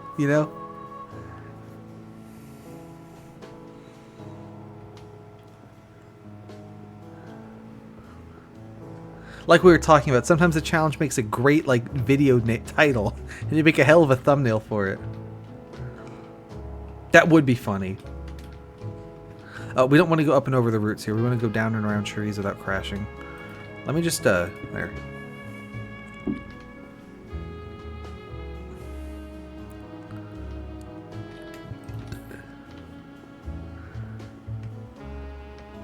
You could make a really, really shitty custom pilot like Dr. Jenkins, and then the challenge is, can you beat Into the Breach with Dr. Jenkins? And that would be a great title, because no one would have a fucking clue what that means, because Dr. Jenkins is not a thing. And then, like, you have to watch the video and I reveal, like, Dr. Jenkins is a mod my friend made, where this pilot will set everyone on your team on fire and damage them for half their health and make all their attacks do 1 less damage and give all the enemies armor. And all this shit. But I really like the idea that the challenge is just called, like, can you beat Into the Breach using Dr. Jenkins? Right, yeah, it's anti-clickbait. Because, like, no one's gonna fucking click on that. Because who the hell is Dr. Jenkins? He's like, it's not a thing in the game.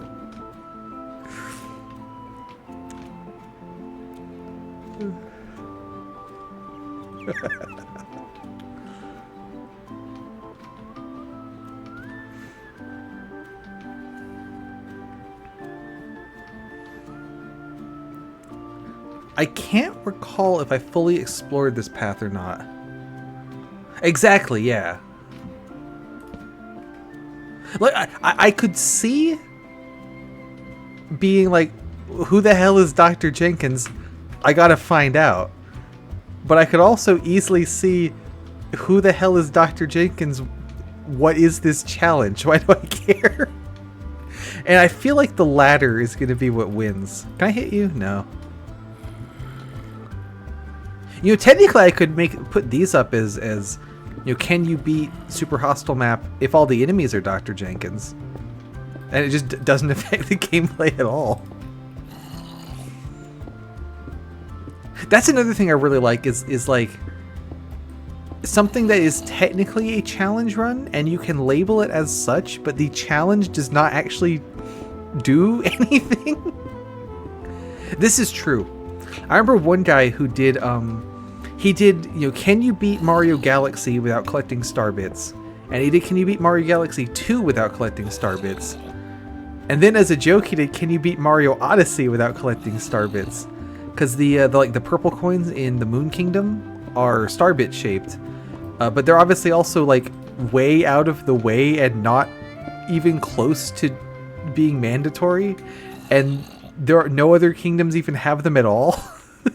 So it's like, obviously yes you can, you have to go way out of your way to even find them.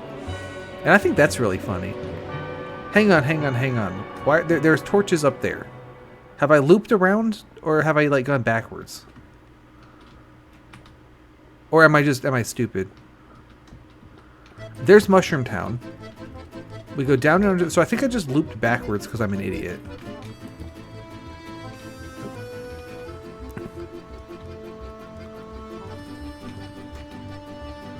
I think there's not anything down here.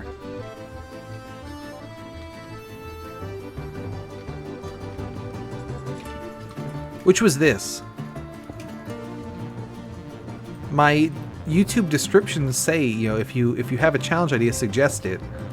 I have zero plans to ever do a viewer suggested challenge, but you know, you got to get that engagement. Oop, fell in the hole. It's like how I did the New Year's thing. Oh, that's crazy. That's awesome.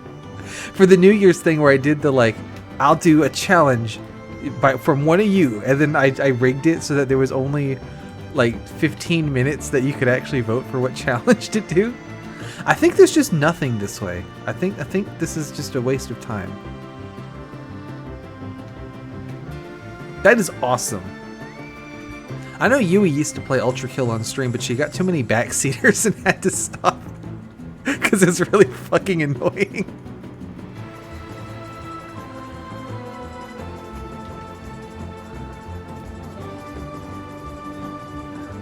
But that's the extent of my Ultra Kill experience.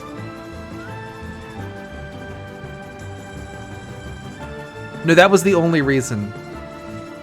You did a big you know, message to the fans, important announcement. You remember?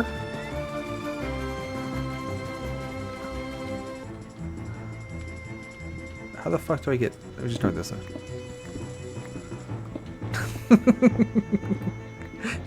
You forgot about the message to the fans. Yeah. Classic blunder.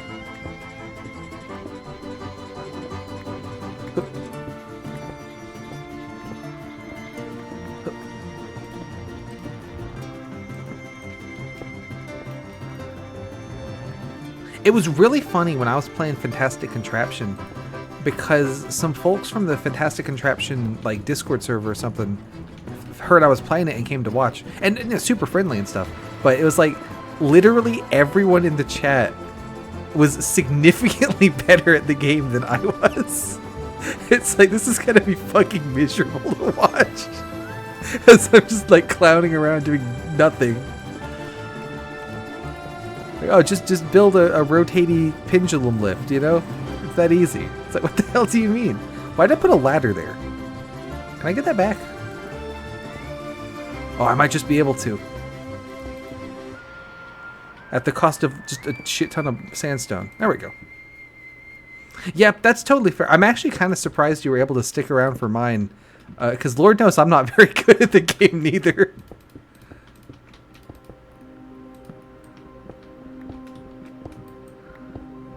Yeah, for sure.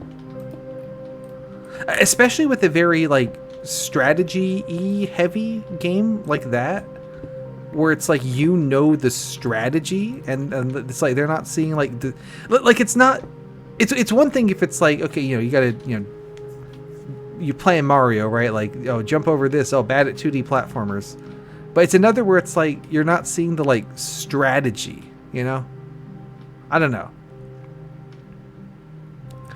It's like, oh, if you just do this, it'd be way easier.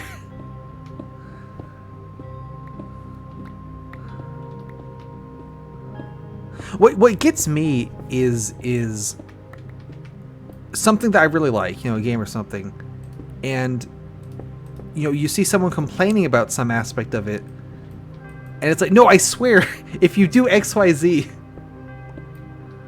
that's genuinely, thank you, that's nice to hear. It does help. I have played the game quite a lot. I really like it, but I've never tried to play it at like a super high level, you know? But yeah, that does track, because it is like, at least I have, you know, played the game before. It's not like brand new, right? You think I'm low enough here to go check out what's happening? Kind of, but not really. Just a little bit lower though, we'd be good. Let's drop down. Oop. And like, you know, Lord knows I make some poor calls, or I think the thing that gets me the most tends to just be sort of tunnel visioning. Yeah. I think that's what gets me a lot is tunnel visioning and going, okay, well, I want to do this, you know, I want to do XYZ, so this guy's got to do X, this guy's got to do Y, and then, oh fuck, the third guy can't do Z. I need to have this other guy do Z. Fuck. Yeah. I do that in chess also, where it's like, oh, I want to take this piece, and then I maneuver all around and I get the piece, and then like in the time it took me to maneuver around and do that, you know, they've improved their position like way more. Not that I play chess very often, but just like when I do. So I can't help but notice that there's sand here, and that probably means that there's a falling sand trap of some flavor. So let's see what that's about. Okay.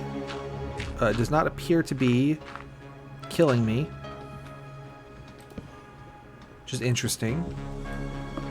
There's some guys over there, though. Me when I get you. Ow. Okay, well, perhaps it's not a falling sand trap, given that that guy just blew up and the sand didn't fall. He did destroy my staircase. So I should not have jumped down here. I think we can save it. Here we go. What I was worried was going to happen was I'd place that slab. That would be the block update, and that would cause the sand to fall. Maybe the sand is just fine, actually. Maybe John's gone soft, you know? Doesn't even trap the sand. Give me that. Oop.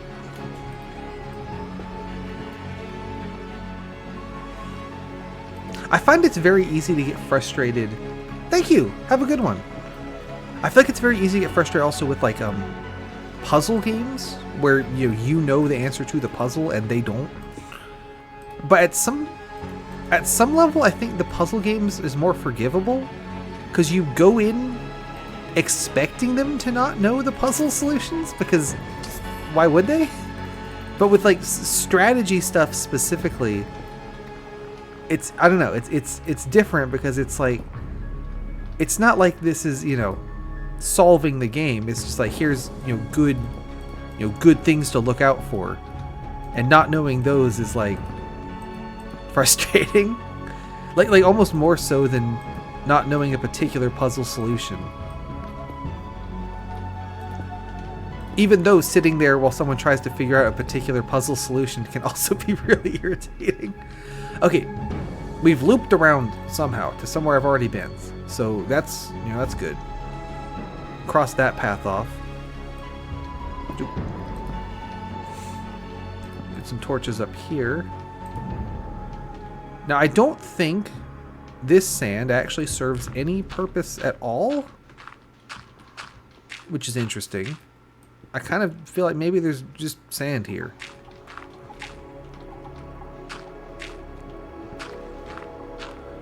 I definitely shouldn't stand on it while I dig it.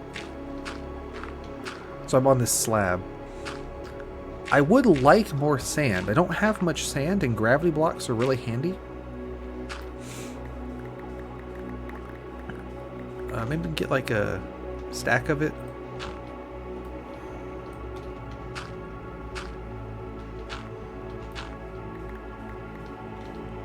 See, 57, 60, 1, 62, 63. There.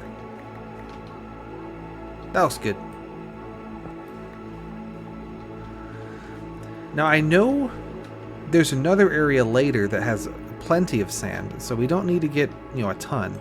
Also, it doesn't really do that much. It's just a little bit handy to have for... we've seen the sort of sand and or gravel gang strats before, where you kind of, pillar down and put ladders on them and all this stuff. That can be pretty handy. So it's worth having some, but... I'm also having a vague recollection that you don't need to go through the sandy areas to get to the end of this dungeon. So we could be on a bit of a red herring.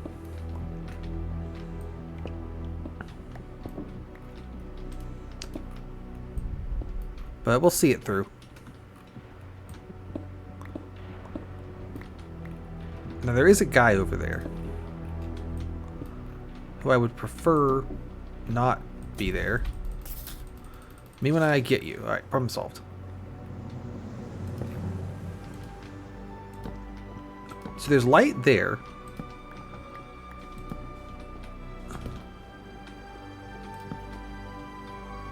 Is that from a torch I placed, or from lava? Or from another weird mushroom room, which I guess is a possibility. Definitely the welders. It's got to be welders.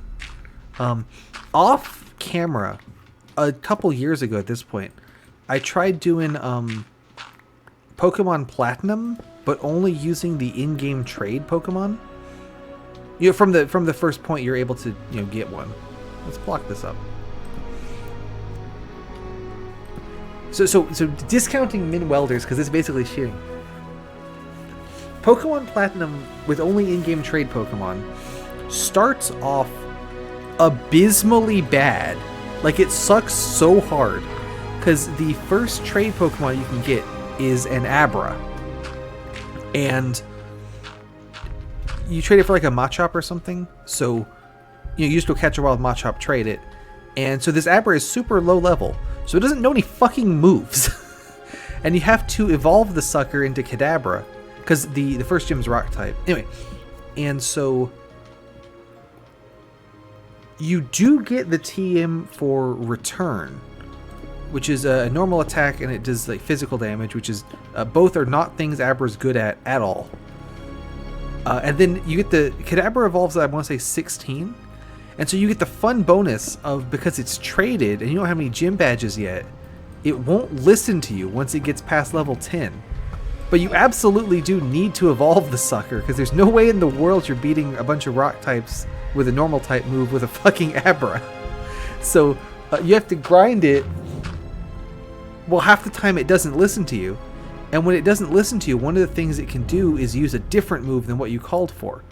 And so the only other move it has is teleport. So you'll be like, fighting a wild Starly or whatever. And then it'll go, oh, I don't want to use return right now. I want to use teleport. And then just fucking leave the battle.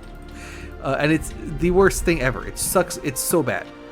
But once you get through the nightmare, and then the second dude you get is a Chatot, which is super interesting because I have never once used a Chatot for anything ever. And then the third guy you get is a Haunter. And then like that's it. That's your team. And I had a ton of fun once I got past that first bit, trying to like, you know, because at some point you do need to, you know, keep into account, you know, keeping them low enough level that they'll listen to you and all this stuff.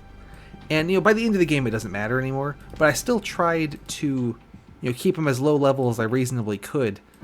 And, like, the champion in those games has, like, a pretty good team. Where it's usually, like, 6 Pokemon. So each of your, like, guys has to take out 2 of them, right? So it's like, all right, Chatot, you're doing, you know, Togekiss and Garchomp. Good luck.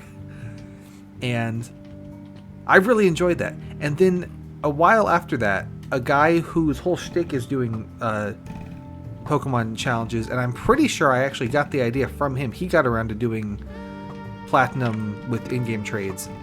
And if I remember correctly, and I might be wrong, also I'm going to die to this skeleton. Yeah, there we go. If I remember correctly, he actually ended up using the Kadabra way more than I did, but using the other 2 way less as a result. So like his team's like total level ended up like lower than mine, but his like average level, like, you know, he had 1 guy who was way higher level than 2 who were way lower level.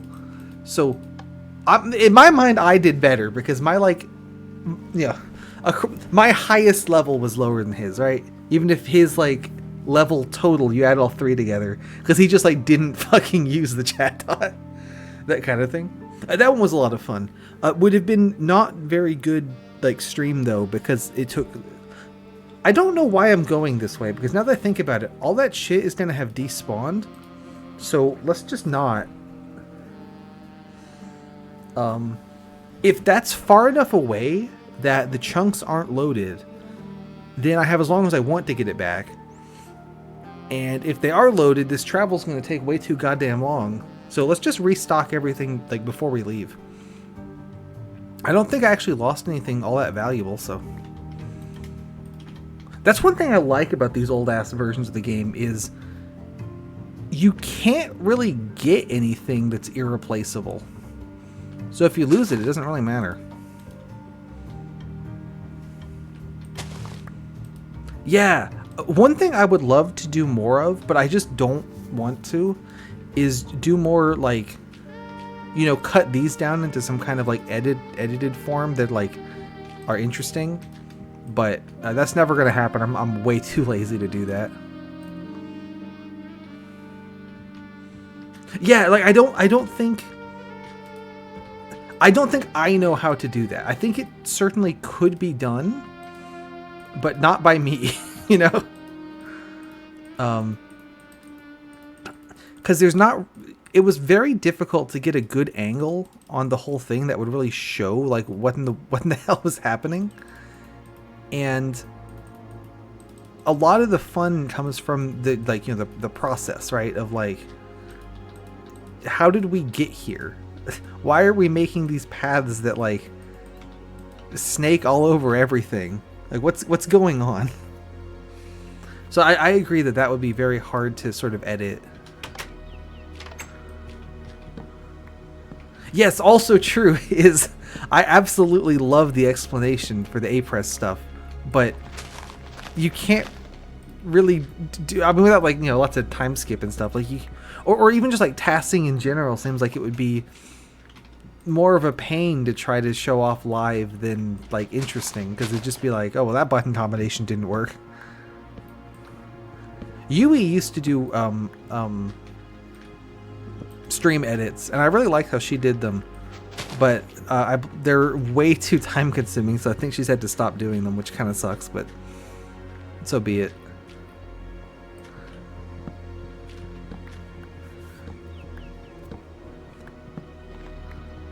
I still want iron, by the way, so I can light the leaves on fire and get rid of all the extra tree crap that's hanging out above my house there, because I can't reach it.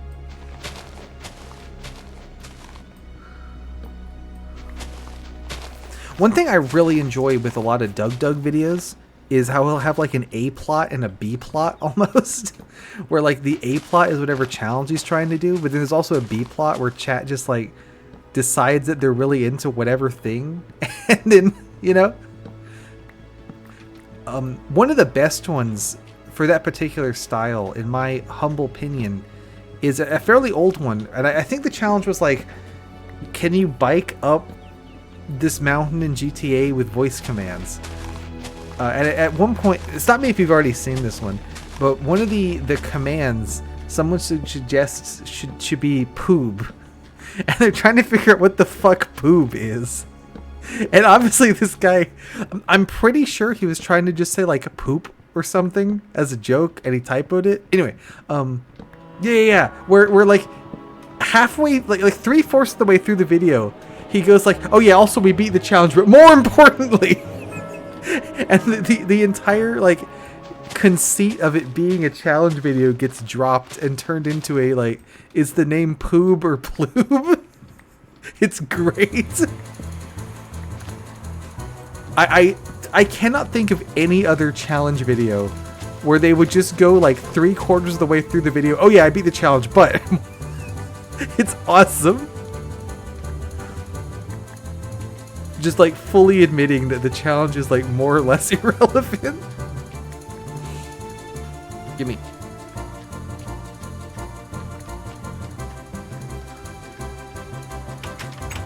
I feel like the poob video is like the prototypical like Doug video. Like every Doug video wants to be the poob video. Not literally, but like it's a structure that just works.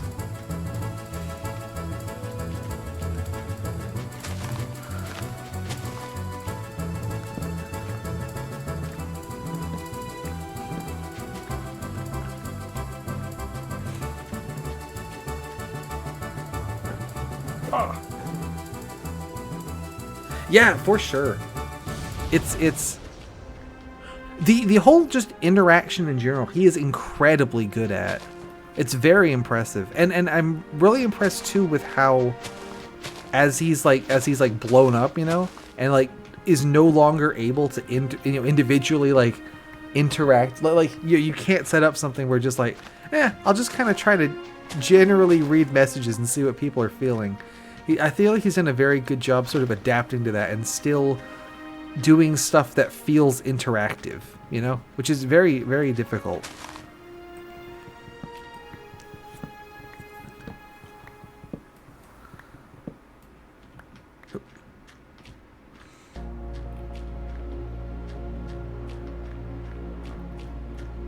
He also is very good at, like, basically picking something to do, to have something on the screen, but both he as the doer and we as the viewer know that the thing on the screen really doesn't matter that much, and it's just an excuse to be having something to do while whatever other thing happens, right? Like, yes, on screen I'm playing Skyrim with the doors randomized, but it's just an excuse for me to try out my new Twitch chat can tell me if they, Twitch chat gets to be the mayor program or whatever the fuck.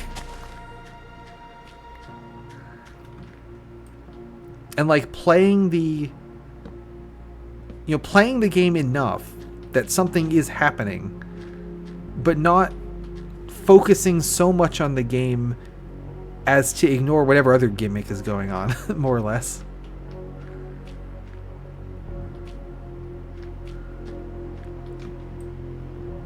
Can I reach these if I dig them? Looks like yes.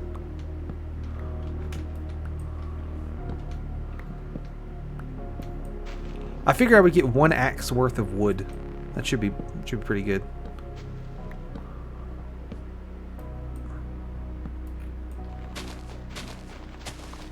Yeah, I'm not sure either. Point Crow kind of tries. I'm not quite sure he's exactly there, but he's pretty cool.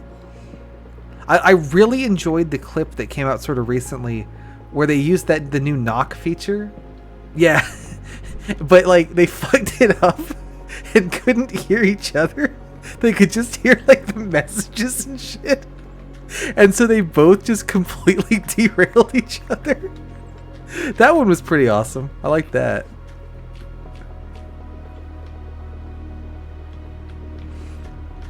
I really enjoy whenever they just like, it's like, hey, so and so, are you streaming right now? Can you just like come do some stupid shit with me. It's like, yeah, sure, whatever.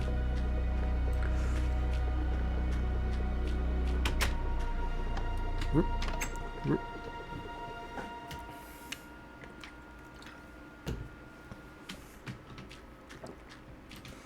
All right, logs.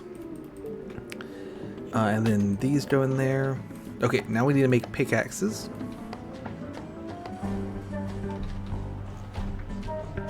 There's my craft box. Doop, doop, doop.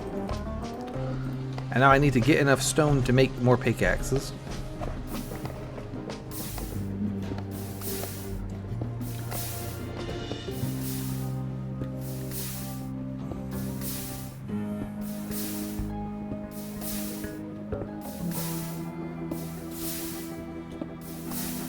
There we go.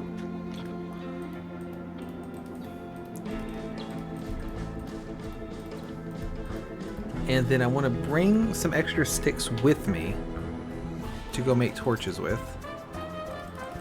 I think that's right. Alright, let's head up and over the roots. Let's do this first.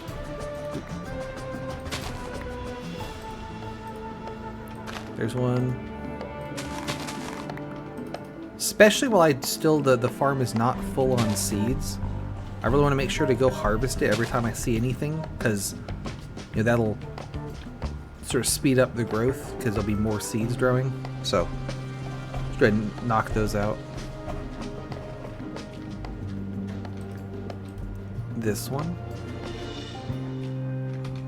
Nope, nope, not this ladder.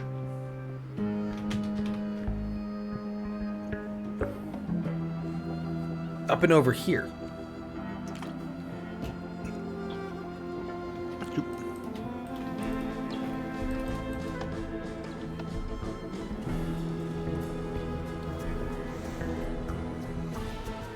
So now I'm going to get more coal to make more torches. And then we go back to the Caves of Confusion. I guess I need more slabs as well. That's fine, we can do that. Hopefully, I've been out of render distance and all the crap is still there if I can just get to it. The other problem with that idea is kind of like, it's so deep in there, but because the caves all twist around on themselves, like, it'll be loaded for a while. So I'm thinking most of that's a write-off. I feel like the only thing in there that I really am going to miss is like a stack of slabs, so whatever. And even then, there's sandstone literally goddamn everywhere, so it's not that big a deal. I just have to go dig it. Alright, call me up. It does occur to me I did not bring any slabs on this trip, so I need to make sure not to fall in a pit. Because I would not be able to get out. Which would be bad.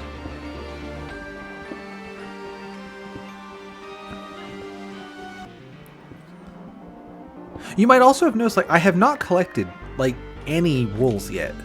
And that is on purpose, because I was talking about this last time with Yui, like, the wools are, you know, the goal, but getting one wool does not help me collect the next one. You know, what helps me collect the next one is getting better tools and stuff.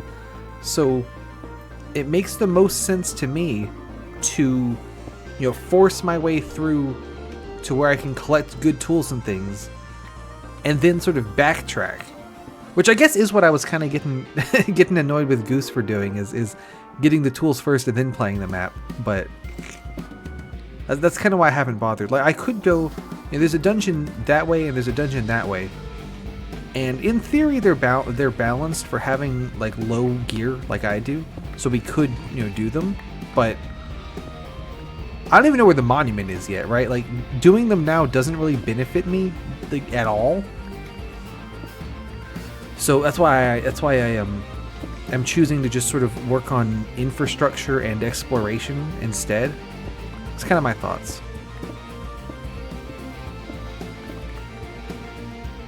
A little bit more coal and I can make torches.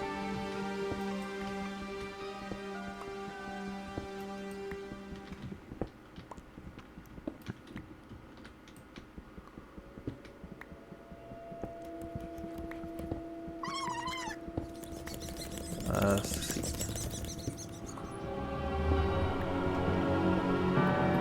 Not really sure how much I'm looking to get, but you know, we'll figure it out as we get there.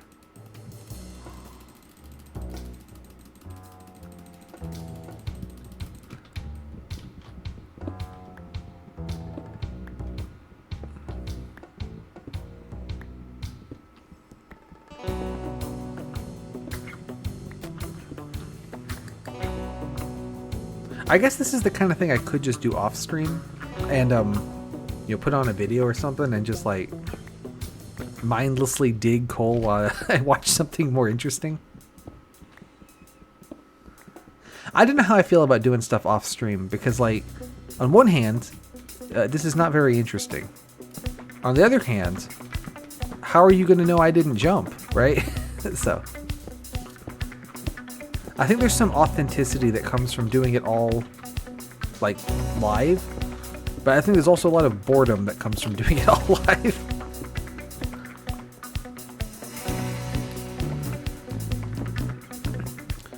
Also, like, part of, I don't know, part of the game of this, you know, this map is, it's a huge map, right? You got to gather a lot of resources, so, or like build the, you know, build the little railways and stuff. Like that's part of the experience.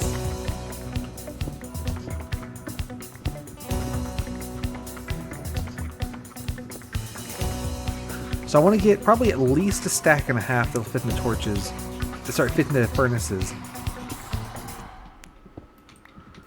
And then a little more than that extra to make more torches afterwards, so I'll probably be here a while.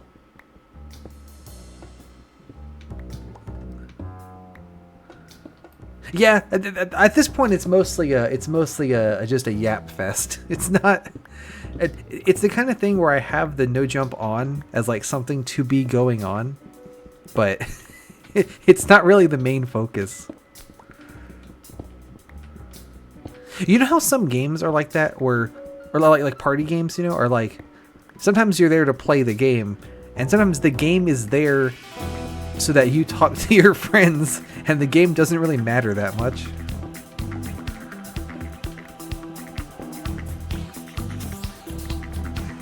Like, it's just to give everyone something to talk about.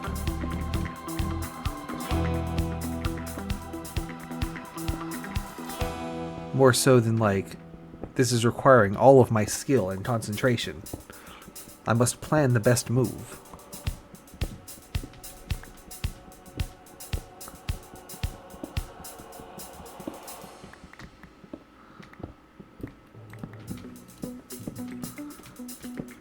Let's see. It's pretty good. I'm thinking 2.5 stacks, because then I have all 3 furnaces filled and a stack left over.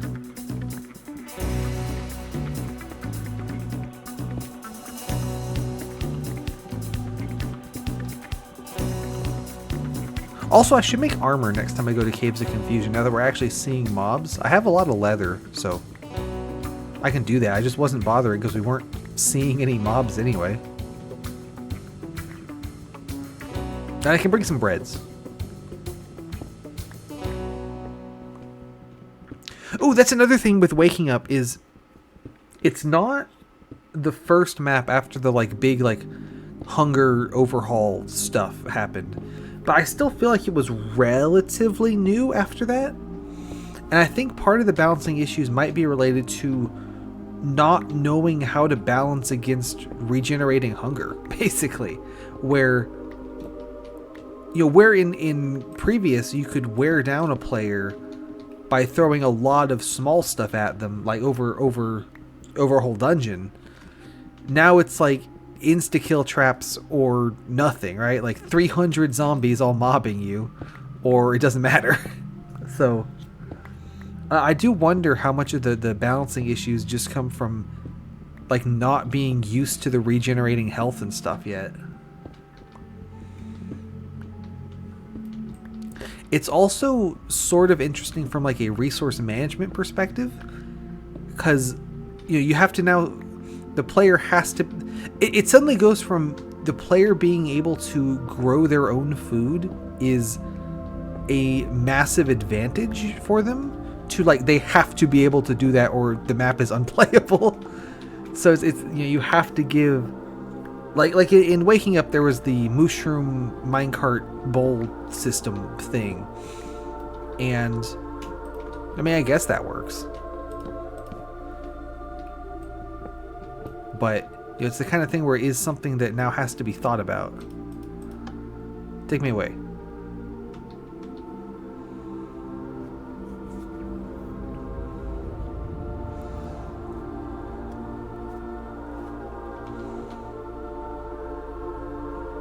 I do feel like it's kind of wasteful that we go up a lot and over the roots, and then we go back down a lot and under the roots. But, you know, so be it. I still kind of want to light up that area over there. But, eh.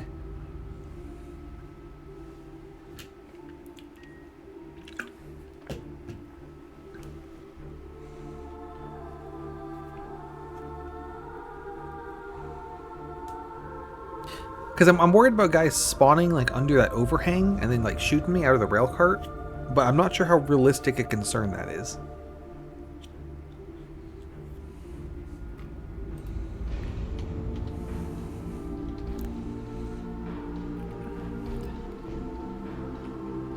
Right, another one of these.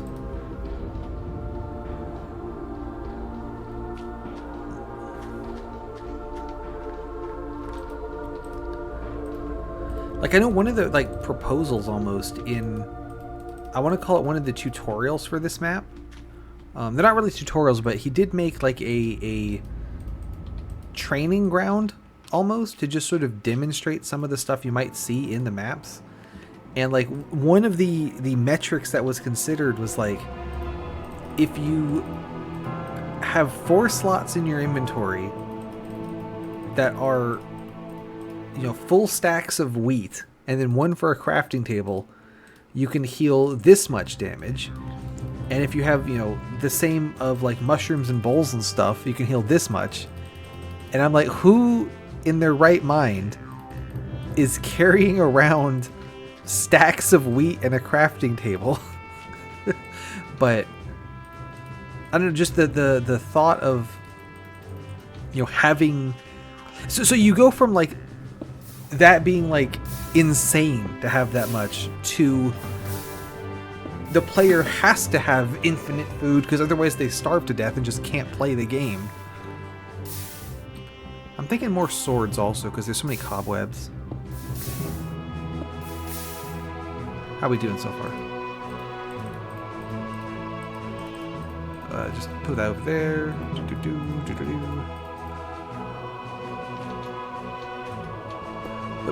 That's not the one I meant to dig. Let's fix that. Oh, and I knocked out my torches. Awesome. Give me that back. I believe they were on each landing. You know what? Let's protect them from future floods here. Do them like one above. No, see, that'll still get knocked out because the water would be here, so it needs to be like this and like that and like that. Exactly. It's like, is that meant to be like a reasonable thing that someone might do? Is just whip out like 100,000 loaves of bread? Like, I've got 2, and I'm like, I'm probably good. You don't need more than 2. That'd be just excessive. All right, 3. This is probably more pickaxes than I need, but I also don't really care. So there we go. How am I doing on extra stone? Not great. Let's get some more.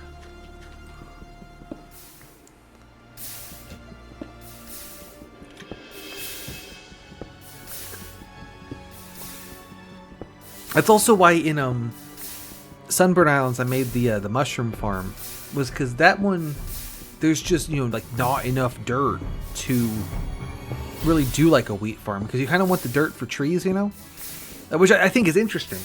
And I feel like that concept kind of just doesn't work with the way that food works, because you have to have food to eat. I don't know. So I wonder if any of the balance issues were from trying to, you know, figure that out. That's probably enough extra cobbled stones. Go ahead and throw these in here. All right, we'll see if we can recover any of that stuff, but I'm not counting on it.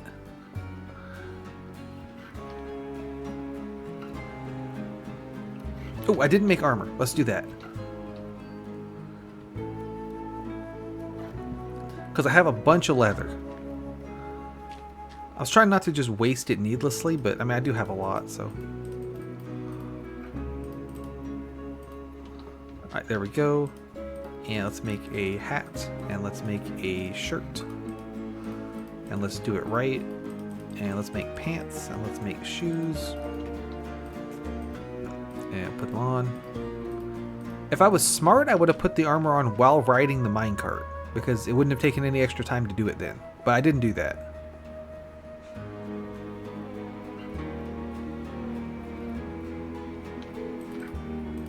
Alright, let's go.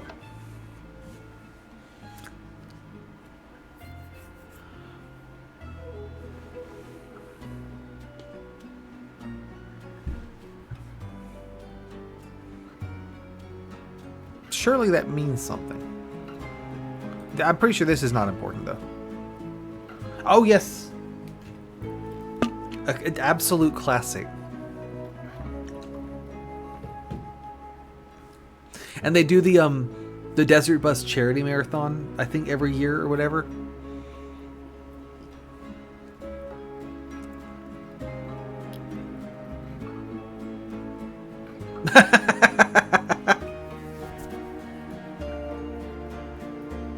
How was it?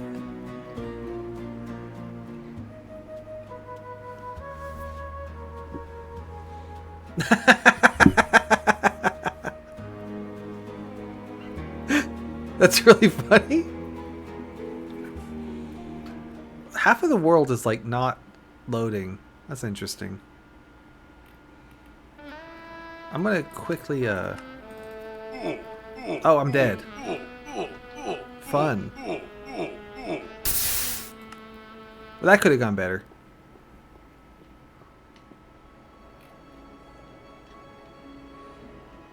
Yeah, I could see that. Where it's like okay. This idea, very funny. Actual execution, we did. I just drove in a straight line. I saw a while ago. I think it was like Simple Flips had a Mario 64 like desert bus mod, where you just take Mario and you just like walk him across the desert. And because you're in the desert, it's hot. So if Mario is touching the ground for too long, he starts taking damage. So you have to be jumping the whole time. And I'm pretty sure it genuinely does take 8 hours. And it's like, this is extremely funny, but there's like genuinely no reason to play this. Like you open it and go, oh, that's funny. It lasts that long, and then it's like, that's it. That's the whole joke. That's kind of, I guess, the problem in general with, things where the joke is that it just fucking takes forever, is that it fucking takes forever. Doop, doop, doop. Let's hope this time that the world does load in and I just don't just like fall through the floor and die. That was pretty bad. Let's store some of my upgoers here for safety. Let's see, and then make new armor. That's what I was saying about wasting the armor, Yeah, right, because it's the joke is funny, but it's just the one. It's the same joke as my channel, where the joke is meant to be that you look at the channel, and then you see how many like you go, oh, it's probably not daily, and you see it is daily, and I've been doing it for like a year plus. And it's like, why the fuck are there this many of these? Like, what's going on? Alright, what do you think? Am I going to clip through the floor a second time? Place your bets now. I'm thinking yes.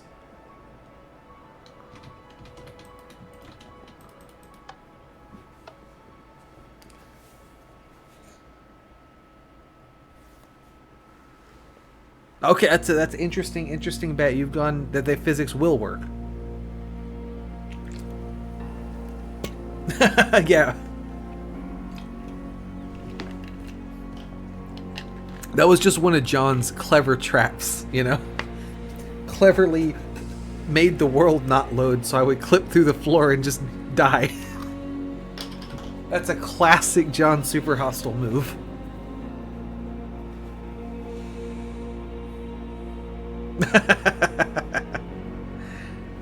that gets everyone, you know?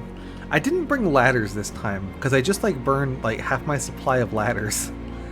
They're easy to make more because it's just shitload of trees everywhere. I just need to like do that.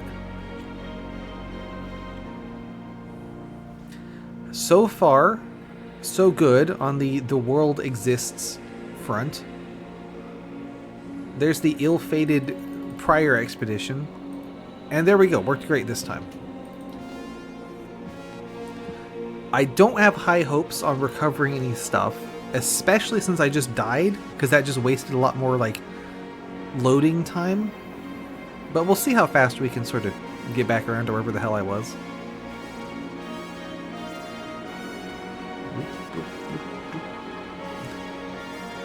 And through here. Down and around trees without crashing. These should go over here. There we go.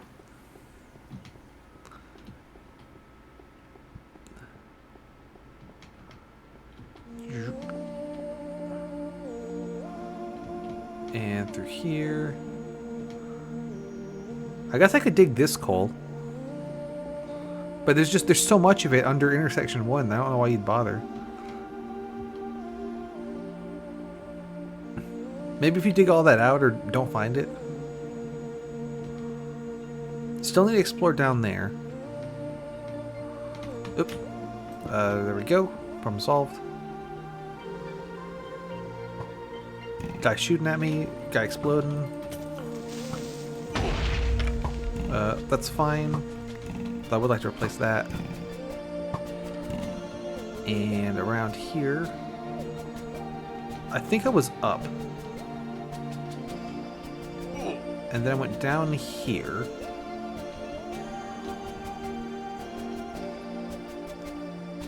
Yeah, because here's where the sand was. And then we were going this way.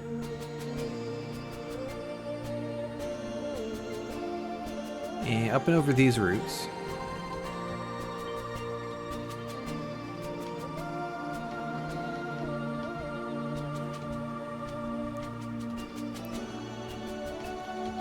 Now what?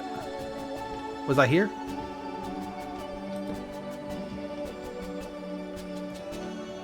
Well, assuming this is where I died, and I think it was. Yeah, there ain't nothing here. So, oh well. Let's say I wanted to get up there. So we probably go through the wall. Be the easiest way. Oh hey, there's a guy. Maybe when I get you. Ooh, there might be a mob spawner up there, which would, again, kind of, sort of indicate we might be going the right way. But also might mean nothing at all. The whims of John are complex.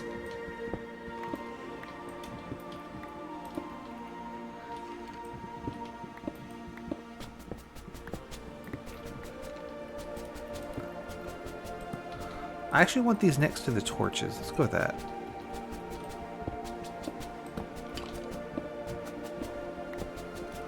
I really shouldn't dig the block directly above me because there could be a guy standing there and he would fall on me. That'd be like right there. It's a bad move, but I did it anyway. Like as I was saying that was the thing I should not do, I did it. Oh, there's a skeleton spawner over there. I know how to deal with that. Let's get around up and under the roots here.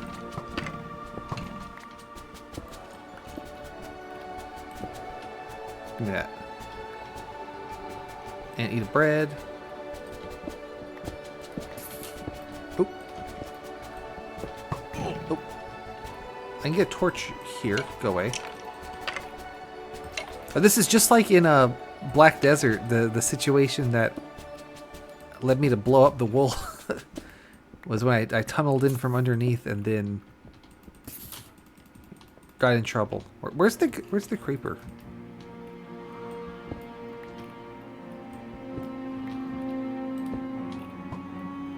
Ow. Get out of here. Me when I get you.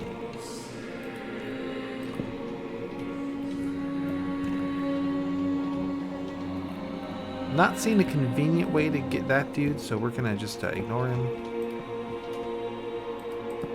Nothing back there. So we can go... I definitely am hearing a creeper. There he is. So that solves that problem. Take this out. Oh, there's another guy. That was lucky that he ignored me. Go away. There we go. Then some of this stuff. Give me that.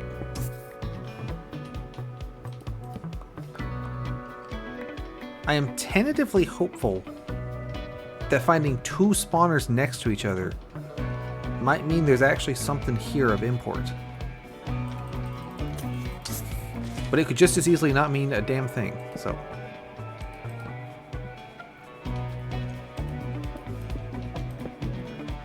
Up and over the roots we go. Oh, hey, what's up? They're spawning from the above there. Let's see if I can get some torches up and over the roots. Oh, there's a hole. Hey, what's up? Cut that out. Oh, this is not where I want to be. Me when I get you. Wish I had more bread. You know, let's just like bury this guy. There we go, problem solved. Oh, there's one above me. I'm quickly getting tired of this particular dungeon. I'm not gonna lie.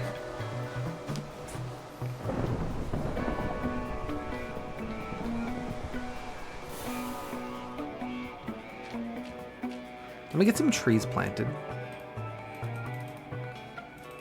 That'll cheer me up.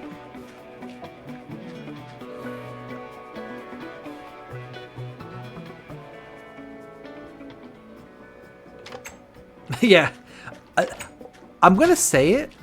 I think Caves of Confusion might just be like one of the worst dungeons that he's ever made.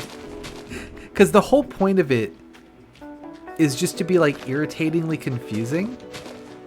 So the whole thing is just these sandstone tunnels that don't go anywhere.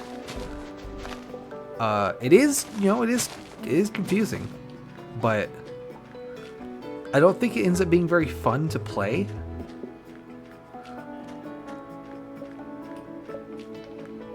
Let's get some, right there. Yeah, that's just me, but I've never really thought that this one was a masterpiece. I do think Legendary has more winners than it has losers, but it definitely has losers as well, you know? Can I reach this? No, okay.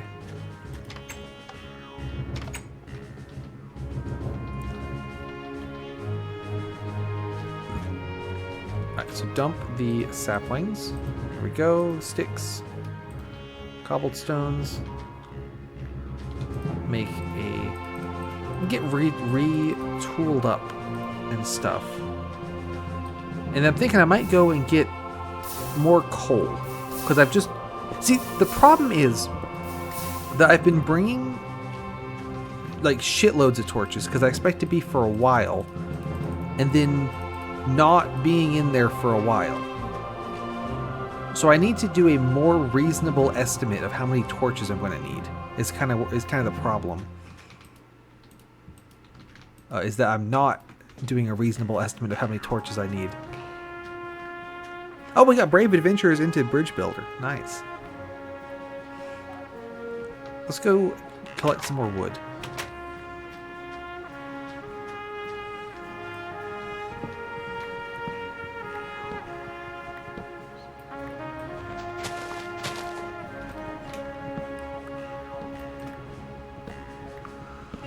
obviously this little bit of the map is going to be the best place to get wood. You can, you know, bring dirt and stuff over to, you know, any area you want and set up your little base there, but it just gives you a shitload of trees just off the bat. Which I kind of like. I really like the style where when you don't have a particular resource and you get like one piece of wood, it's like, okay, you got to make this piece of wood go as far as it can. But once you do get the resource, you get like a lot of it. Like it's very clear of, you know, use this as much as you want now. You have as much as you'd like. We've seen that with like, you usually use that with iron as well. When you find the iron, there's just like a shit ton of iron ore. You will never run out of iron. Just go crazy. And I really like that because you get the, you know, the resource management bit when you just get like one or two pieces, and it's very clear like, okay, this is the resource management section of the game. And then you also get the like, okay, now just go nuts with it, whatever. Like you get the go ahead to just go nuts. I hear a zombie. Alright, there he's over there.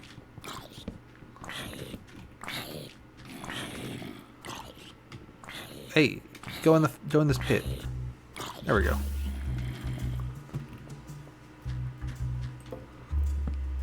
At some point the mobs get better pathfinding, but this is not it.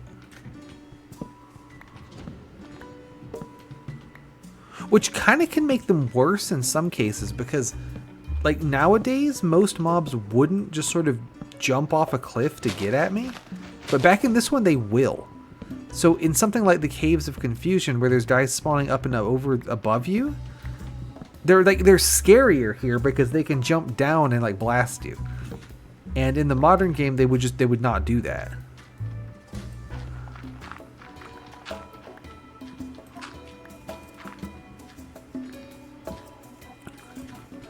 Because it's like they know they're going to take damage, but like you're going to take more damage is the thing.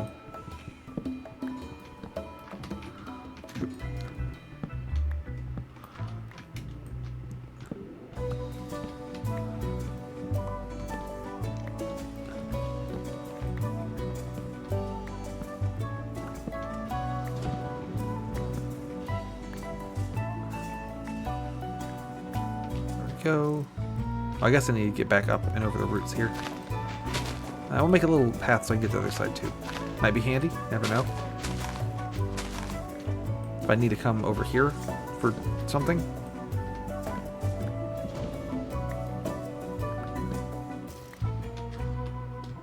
Usually I would not leave this many trees where they just like the top bit of the tree is just still there. But since I can't jump, it's really annoying to reach the top bits of the tree. So I'm being kind of a bad tree steward and just sort of leaving the annoying to reach bits. So you'll have to forgive me for that. Like that one there.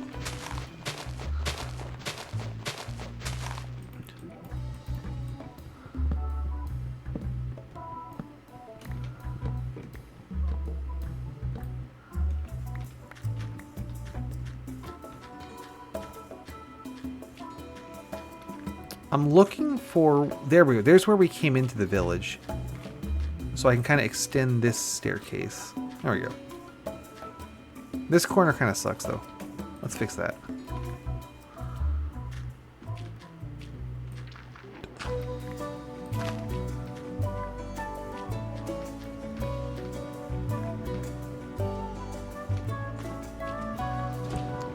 Right here. Because that was blown up by a creeper, I believe, at some point.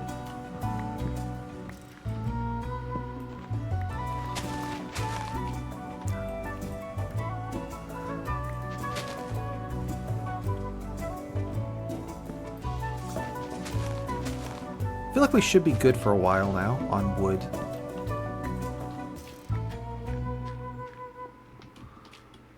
Do you have a favorite Minecraft tree? Mine's birch. I mean, in this version it doesn't matter because they all just drop the same kind of wood anyway. But even in this one, the birches are the easiest to like get the height right and stuff, so I don't have to climb up them.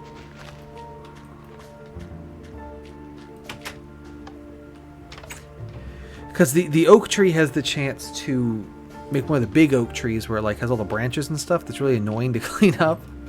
And then the pine tree, the spruce tree, I think can go taller than birch, so it's more likely to be tall enough that I have to jump to reach the top.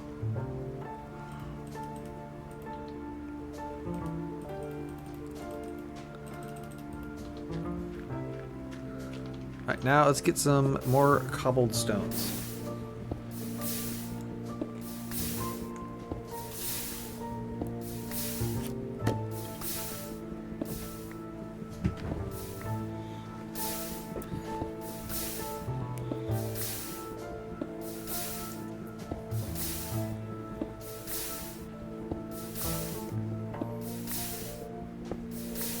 I'll probably wrap up here soon. It has been kind of a while.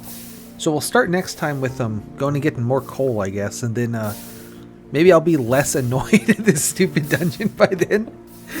And what I'll try doing is I can, for one thing, not take 4 stacks of torches into the dungeon all at once, but I could set up a little like outpost at intersection 2. So bring over a shit ton of torches, dump them in there, and then bring them in 1 or 2 stacks at a time. Might work better. Kind of what I'm thinking. It was weird too because the dungeon was like not at all dangerous until suddenly I like died twice in a row, like with no progress in between. So that's a little weird.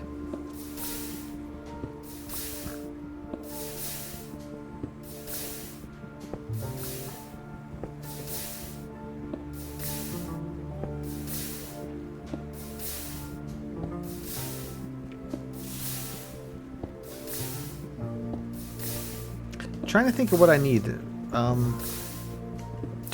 Axes are good for the tree harvesting. We could need to dig through sand. I'll make all the tools. Who cares?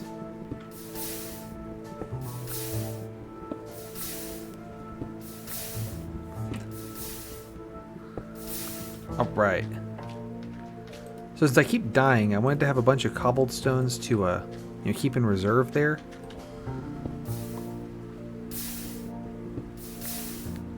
Let's do 2 pickaxes. Probably more than that eventually, but start with 2.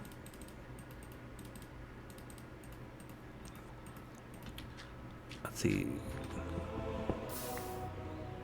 Do some shovels. Swords for sure. I have never liked the change where axes do more damage than swords. Because it's like axes already did something, and I don't know, I feel like that's just, it's like, you took, the sword has 1 job, and now it has 0.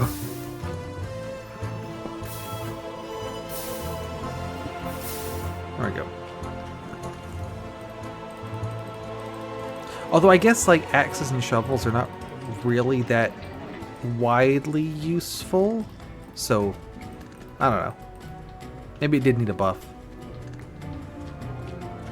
Let's do 2 swords and 1 more pickaxe.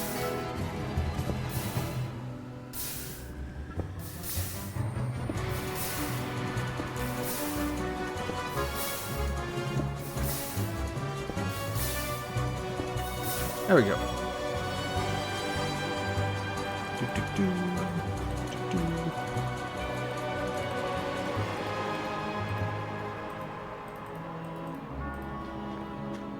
Right, let's see, and then... Oh, sticks.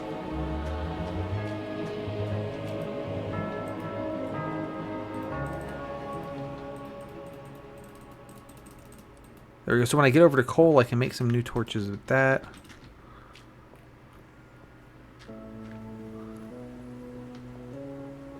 One more round of this.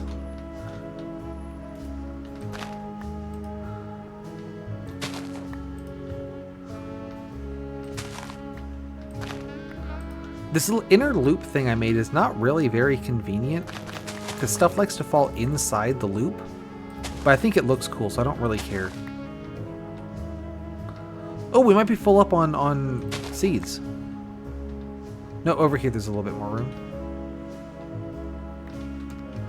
Once this one fills up, I could make an identical farm over on the other side this way. But this one was a titanic pain to make, so I probably won't bother doing that.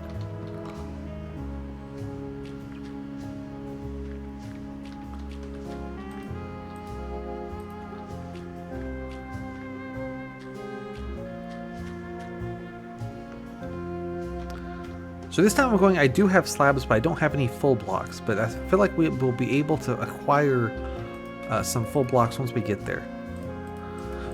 I do also, I've just realized I'm burning through my minecart stock. Because every time I take a minecart there and then die with the minecart, I lose the minecart. So I'm thinking setting up a little outpost at intersection 2 is definitely going to be a good move. You know, just like with a chest and maybe like a bed. Nothing crazy like farms or anything, but I feel like that could be handy.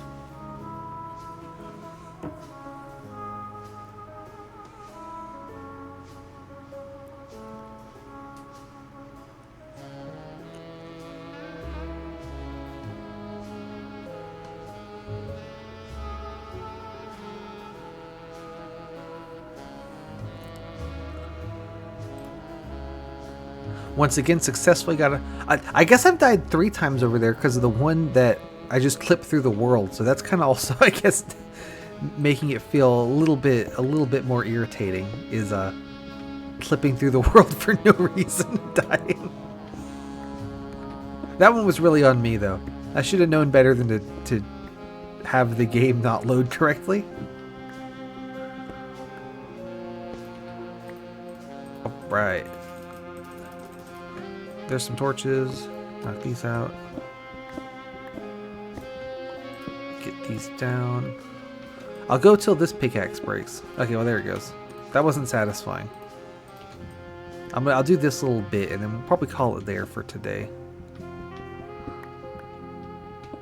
I feel like this was a real, you know, 1 steps forward, 2 steps back kind of episode. We did make it to the coal, which was good. And we did make progress in the Caves of Confusion, which is good, right? Like, all those torches are down. They're still going to be there. But it's also just irritating. Then again, that's something I really like about the old-ass version. Like I was saying, is there's never anything you have that's, like, too good to lose, you know? Like, sure, I threw a whole, you know, several stacks of torches down the crapper, but there's a billion coal down here anyway, so it doesn't matter. It's not like I threw some fancy, unreplaceable, enchanted, super duper thing. So not worth getting too tilted over, I guess.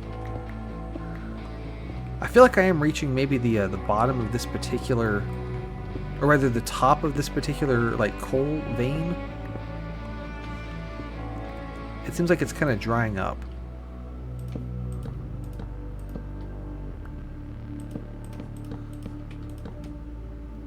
Anyway, that's going to do it. Thanks for coming. Have a good one.